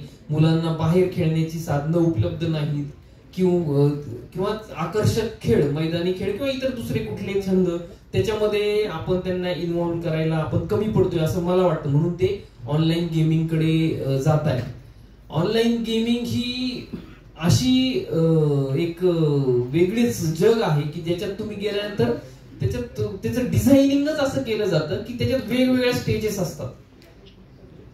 ते तुम्ही त्या स्टेज पार करण्यासाठी तुम्हाला उद्युक्त करतात. वेगवेगळे त्याच्यामधून तुम्हाला काहीतरी प्राइजेस त्या ठिकाणी दिलेले असतात. मग मुलांमध्ये त्या पद्धतीने चर्चा होते. एखादा मी गेम खेळतो, तू कुठल्या स्टेजला आहे रे, मी या स्टेजला, होते का? होत असेल निश्चित. तुम्ही हो म्हणा नाही म्हणा मला माहिती होते. तर त्या याच्यात स्पर्धेत ते अडकतात आणि तिथून पुढे जायला लागतात. तर मला असं वाटतं की मोबाईल मुलांच्या हातात देण्यापासून आपण मागे जाऊ शकत नाही आजच्या काळात. तर आपलं मूळ कर्तव्य असं आहे की मोबाईलचा वापर कुठल्या पद्धतीने करावा, कुठल्या पद्धतीचे मोबाईल मधले गेम तुम्ही खेळू शकता, कुठल्या याच्यापर्यंत करू शकता. काही गेम आपणही त्यांच्याबरोबर खेळायला हरकत नाही असं मला वाटतं. म्हणजे आपल्याला कळेल मुलं काय करतायत, मुलं काय खेळतायत, कुठल्या याच्यात जात आहेत. मग त्या याच्यातून आपण रोखू शकू आणि मुलांना वेळोवेळी आपण त्याच्यातल्या धोक्यांची जाणीव करून दिली पाहिजे. आपण म्हटलं तसं निश्चितच आहे. ब्लू व्हेल नावाचा एक गेम होता की ज्याच्यात तो वेगवेगळे टास्क द्यायचा त्याच्यामध्ये आणि शेवटचे टास्क ते त्याला आत्महत्या करण्यापर्यंतचे प्रवृत्त करण्यासाठी होती. मग ही सगळी सायकोलॉजीच आहे. तुम्ही त्या याच्यामध्ये अडकत जाता आणि तो काही केल्या मला हा टास्क पूर्ण करायचा आहे अशा ज्या फेज मध्ये तुम्ही जातात त्याच्यातून हे घडतं. पण याच्यात फक्त मुलांवर विसंबून न राहता आपल्याला त्याच्यामध्ये इंटरव्हेन्शन करणं गरजेचं आहे आणि सर्व पालकांनी याच्यामध्ये थोडंसं दक्ष राहणं आवश्यकता आहे. मुलांना लांब ठेवू शकत नाही. आपण काय करू शकतो, मुलांना आपण हे गेम्स जे आहेत त्याचे प्रोज कॉन्स काय आहेत किंवा याचे दुष्परिणाम काय आहेत याच्याबद्दलची सजग जाणीव करून देऊ शकतो. बळजबरीने हिसकून ठेवून अरे हे नको करू रे म्हटलं का क्युरिओसिटी अजून उचल खाते आणि त्याच्यात काय ते बघायला जाते म्हणजे या वयामध्ये. तर त्या पद्धतीने आपण थोडंसं वागलं पाहिजे असं मला वाटतं. मी बोलतोय ते फार सोप्या पद्धतीने बोलतोय, अंमलात आणायला मला सुद्धा फार अवघड आहे. घराघरात आता तोच प्रॉब्लेम आहे. सर, तुम्हाला खरंच कामाचा खूप व्याप असेल, पण त्या व्यापातून पण वेळ काढून तुम्ही तुमचे छंद म्हणजे चित्रकला ते कसे जोपासतात? वेळ न मिळणे किंवा वेळच नाही ही आजच्या काळातली सगळ्या याच्यातली मोठी सबब झालेली. परंतु मला असं वाटतं की आपल्याला ज्या गोष्टी आवडतात त्या गोष्टींसाठी आपण निश्चितच वेळ काढू शकतो आणि काढलाही पाहिजे. मी ज्यावेळेस आमच्या पोलीस स्टेशन्सना किंवा इतर कार्यालयांना भेटी देतो आणि आमचे पोलीस अधिकारी अंमलदार आहेत त्यांच्याबरोबर असंच आपण आता जसं बसलो तसं गप्पा मारतो आम्ही. तर त्या याच्यात मी नेहमी सांगत असतो की पोलिसांना वेळच नाही असं म्हटलं जातं. बिलकुलच वेळ नाही. काही अंशी खरं असलं तरी पण ठरवलं तर वेळ आपण काढू शकतो. मला असं वाटतं आपल्याकडे जो उपलब्ध वेळ आहे तर त्या वेळाचं थोडं वर्गीकरण जर आपण करायला शिकलो तर आपल्याला वेळ काढणं थोडंसं सोपं जाईल. प्रत्येक व्यक्तीने आपल्या कामाचा वेळ हा सोडून आपलं वैयक्तिक आयुष्याकरता, वैयक्तिक स्वतः करताचा एक थोडासा 1-2 तासाचा वेळ ठेवला पाहिजे. 1-1.5 तासाचा वेळ स्वतःसाठी, म्हणजे फक्त स्वतःसाठी. अगदी महिला वर्ग इथे मोठ्या प्रमाणावर आहे. अगदी स्वतःसाठी, पूर्ण कुटुंबासाठी सुद्धा नाही, स्वतःसाठी, स्वतःच्या छंदासाठी, स्वतःच्या आरोग्यासाठी आपण तो वेगळा काढायला पाहिजे. दुसरं, फॅमिलीसाठी काही ठराविक वेळ आपण काढला पाहिजे. आणि तिसरा, आपला जो व्यावसायिक हे आहे. अशा 3 याच्या टप्प्यामध्ये जर आपण विभागणी केली तर आपण वेळेचं नियोजन करू शकतो. आणि विशेषतः ज्यांचे म्हणजे टाइमशी लिमिट जॉब आहे, म्हणजे सकाळी 10 ते 5 किंवा सकाळी 7 ते 12, 1 असे, तर यांना वेळ काढणं थोडंसं सोपं आहे. आमच्याकडे काय होतं पोलीस विभागामध्ये, अनसर्टन्टी आहे, म्हणजे अनिश्चितता आहे कुठल्याही. म्हणजे आता मी इथं बसलोय, दुपारी मला कुठं जावं लागेल मला आता माहिती नाही. कदाचित मी ऑफिसलाच जाईल, कदाचित वेळ आली तर मला दुसरीकडे एखाद्या ठिकाणी व्हिजिटला जावं लागेल, काही घटना घडली तर. ही अनिश्चितता आहे. अचानक कुठेतरी लॉ अँड ऑर्डरचा काही प्रॉब्लेम झाला तर तुम्ही ठरवलेलं पुढचं सगळं शेड्यूल डिस्टर्ब होतं. पोलीस विभागामध्ये ही अनिश्चितता असल्यामुळे होतं काय, आता मी आज छान ठरवले नाही, आता मी दररोज सकाळी 7ला उठणार, 6ला उठणार, व्यायाम करणार 1.5 तास 2 तास, आणि मग नंतर बाकीचं पुढचं काही फॅमिली बरोबर शेड्यूल, मग कामाचं शेड्यूल, असं केलेलं आहे. मी असं केलेलं असतं आमच्या अधिकारी अंमलदारांनी. ते सुरू होतं, 2-3 दिवस चालतं. अचानक एखादा काहीतरी घटना घडते आणि तो त्या दिवशी सकाळी 4 वाजताच फील्डवर असतो, रस्त्यावर काहीतरी गुन्हा घडलेला आहे, हे केलाय. मग 1-2 दिवस त्याच्यात गेली आणि मग ते डिस्टर्ब होतं. डिस्टर्ब झाल्यानंतर मग आता आपल्यात मूलतच अशी हे आहे की चांगल्या गोष्टीपेक्षा वाईट गोष्टी आपल्याला लगेच लागतात. माणसाची मूळ प्रवृत्ती. मग चांगली सवयी जोपासण्यासाठी आपल्याला प्रयत्न करावा लागतो. आता 2 दिवस झाले, खंड पडला, एक 5-7 दिवस मी केलेले, 2 दिवस खंड पडला का मग 3ऱ्या दिवशी आळस केला जातो, जाऊ द्या काय होतं. मग अशा पद्धतीने चांगली सवय लावायचा जो आपण प्रयत्न केला जातो तो तुटतो. तर मी आमच्या सगळ्याच लोकांना माझं असं म्हणणं असतं, आपल्या रुटीन मध्ये अनसर्टन्टी आहे हे आपण आपल्या मनात बिंबवलं पाहिजे अगोदर, सगळ्यात अगोदर. आणि मग अनसर्टन्टी आहे तर काय केलं पाहिजे, जेव्हा वेळ मिळेल तेव्हा तो त्या गोष्टीसाठी काढायला शिकलं पाहिजे. आणि काढायला शिकलं की मग सगळं जमतं. बाकी डिपार्टमेंट पेक्षा थोडस आमचं वेगळं आहे. आम्हाला त्या प्रॉब्लेम सॉल्व्हिंग साठी वेगळाच अप्रोच त्या ठिकाणी घ्यावा लागतो. हे आपल्या सगळ्यांसाठी पण आहे. आपण सगळ्यांनी जर ठरवलं तर निश्चितच वेळ काढू शकतो. झोपेचं नियोजन हे त्याच्यामधलं एक सगळ्यात महत्वाचा एक भाग आहे.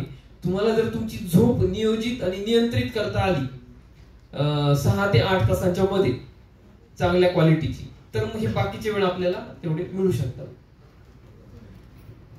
सर, आपण आमच्या सर्वांच्या प्रश्नांचे उत्तर अगदी सोप्या पद्धतीने दिल्याबद्दल आपले आभार मानते. आणि या व्यतिरिक्त आपण मनोगत व्यक्त करण्याची मी तुम्हाला विनंती करते. Yes, thank you.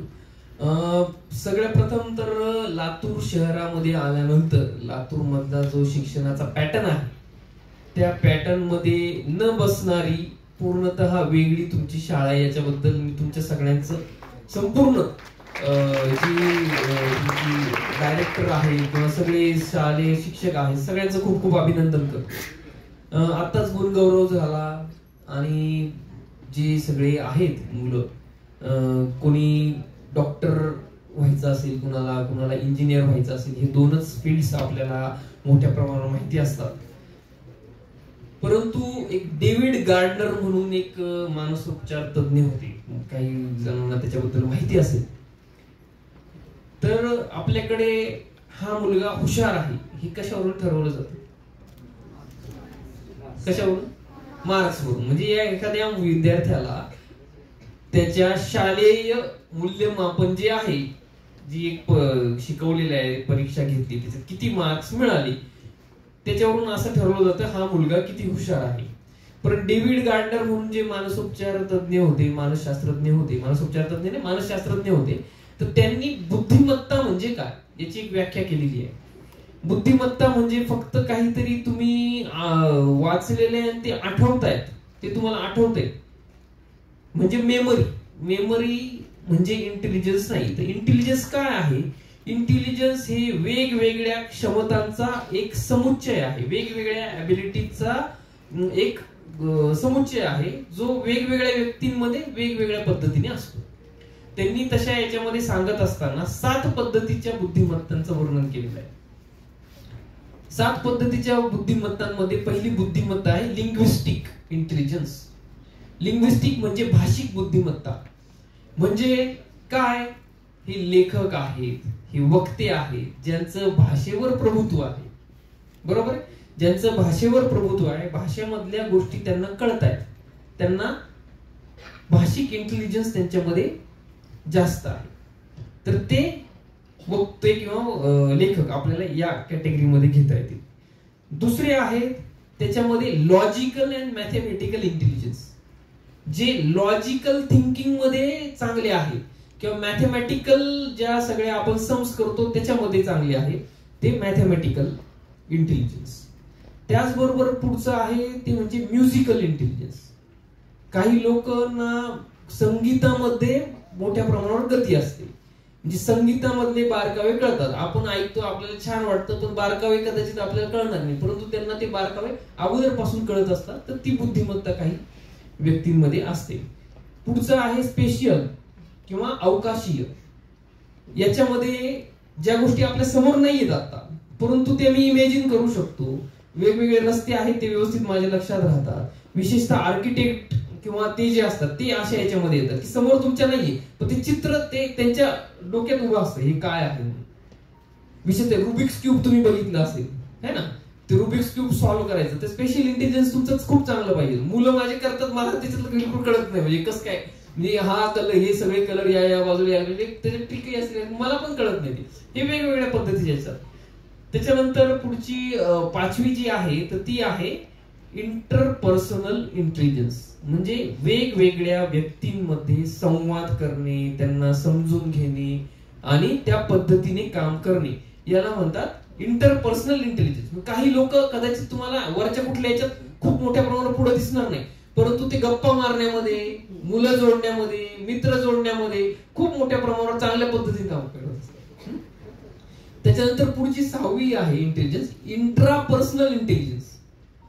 इंट्रापर्सनल म्हणजे स्वतःला काय भावना, स्वतःच्या काय भावना आहेत ते नीट समजून घेणे, त्या मॅनेज करणे आणि स्वतःचे मोटिवेशन्स काय आहेत ते समजून घेणे आणि त्या पद्धतीने काम करणे, हे म्हणजे इंटरपर्सनल इंटेलिजन्स. अशा पद्धतीचे इंटेलिजन्स आहेत. पुढचे आहे नेचरिस्टिक अप्रोच. म्हणजे नेचर मध्ये काय आहे, म्हणजे त्यांचं प्राण्यांबद्दल, झाडांबद्दल किंवा इतर सजीव यांच्याबद्दलचं त्यांचं जे ज्ञान आहे किंवा तिकडचं जे आहे त्याच्यात ते लवकर कळतं. म्हणजे काही लोक आपण बघितले असेल ते प्राण्यांबरोबर किंवा झाडांबरोबर पण गप्पा मारू शकतात किंवा त्यांना त्याच्यात गती असते. असे वेगवेगळ्या 7 इंटेलिजन्स आहेत. तर हे 7 इंटेलिजन्स प्रत्येकामध्ये आहे, पण त्यांचं प्रमाण कमी जास्त आहे.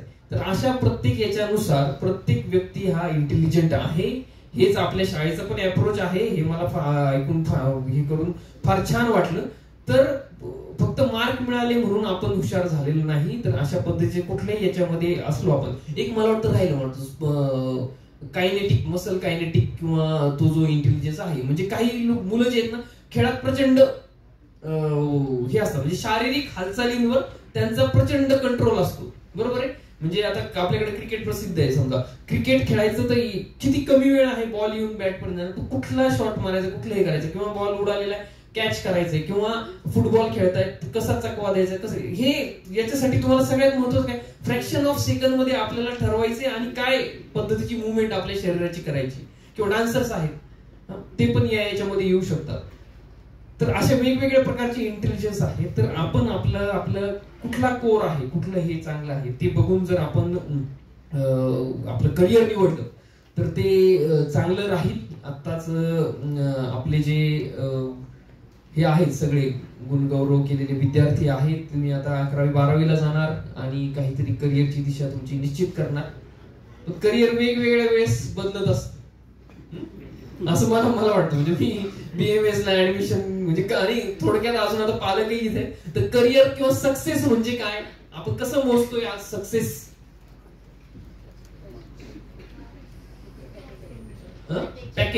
पॅकेज हा बरोबर. पॅकेज हा जो शब्द आहे हा आपला करिअर किंवा आपलं सक्सेस मोजण्याचं एक मापदंड झालेला आहे.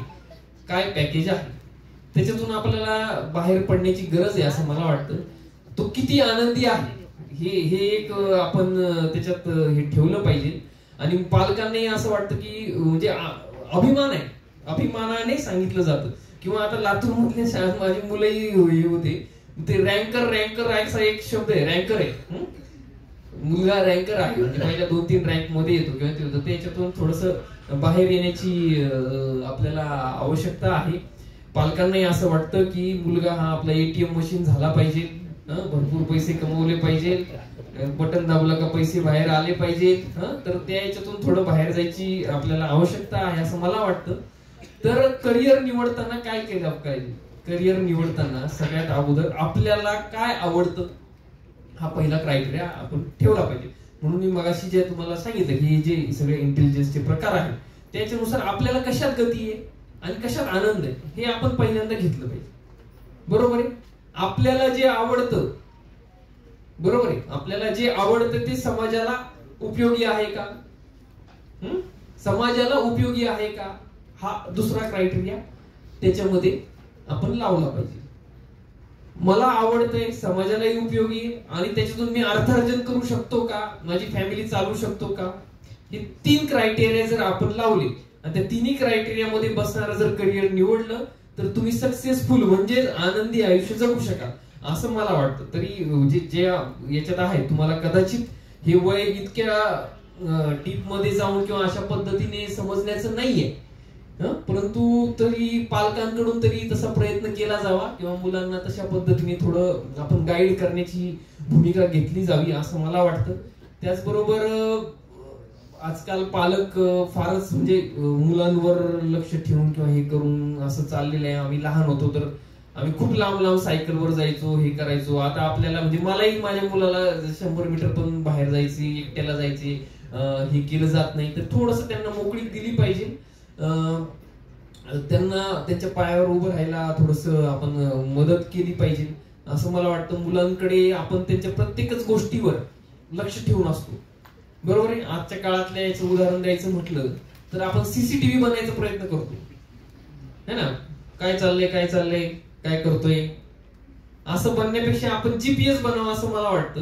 म्हणजे GPS काय करतं, आपल्याला एक मार्ग दाखवतं. या मार्ग म्हणजे आपल्याला काय आपलं उद्दिष्ट ठरले, इथून इथं जायचंय, जीपीएसने सांगितलं इथून तुम्हाला तिकडे जायचं, हा तुमचा रस्ता. जीपीएस काय करतं, ते तुम्हाला ट्रॅक करत असतं. तुमचा रस्ता चुकला तर ते काय करतं, तुमचा एखादा टर्न चुकला समजा तर काय करतं, रिरूट करतं दुसरा रस्ता त्याच डेस्टिनेशनला जायला लागतो. तर ते आपण काम केलं पाहिजे, ना की CCTVचं काम केलं पाहिजे असं थोडक्यात मला आपल्या सगळ्यांना सांगायला आवडेल. या ठिकाणी तुम्ही आज मला बोलवलं, किती वेळ झालाय मला माहित नाही, पण बराचसा वेळ आपण खूप चांगल्या पद्धतीने या ठिकाणी घालवला. आणि लातूरमध्ये आपली जी शाळा आहे ती निश्चितच वेगळी आहे आणि इथं बोलून आपल्या सगळ्यांच्या बरोबर संवाद साधण्याची मला संधी दिली त्याबद्दल मी तुम्हाला सगळ्यांचे खूप खूप आभार मानतो. आणि तुम्हाला तुमच्या करिअर जे आहे तुम्ही आनंदी जीवन जगावं याकरता तुम्हाला खूप खूप शुभेच्छा देतो. धन्यवाद. जय हिंद. आभार प्रदर्शन करण्याची विनंती मी विद्यालयाच्या पर्यवेक्षिका सुनीता जाधव मॅडम यांना करते. आजच्या कार्यक्रमाचे प्रमुख अतिथी डॉक्टर अजयजी देवरे सर हे इतके व्यस्त असताना त्यांनी आज आपल्यासाठी वेळ काढला, त्यामुळे मी त्यांचे आभार मानते. संस्थेचे सर्व माननीय पदाधिकारी यांचेही मी आभार मानते. सर्व गुणवंत विद्यार्थ्यांना भावी आयुष्यासाठी सुद्धा शुभेच्छा देते आणि त्यांचेही आणि त्यांच्या पालकांचेही आभार मानते. आणि हा कार्यक्रम यशस्वी करण्यासाठी शाळेतील ज्या सर्व सहकार्याने माझ्या सहकार्य केलं त्या सर्वांचेही आभार मानते आणि हा कार्यक्रम इथं संपला असं जाहीर करते.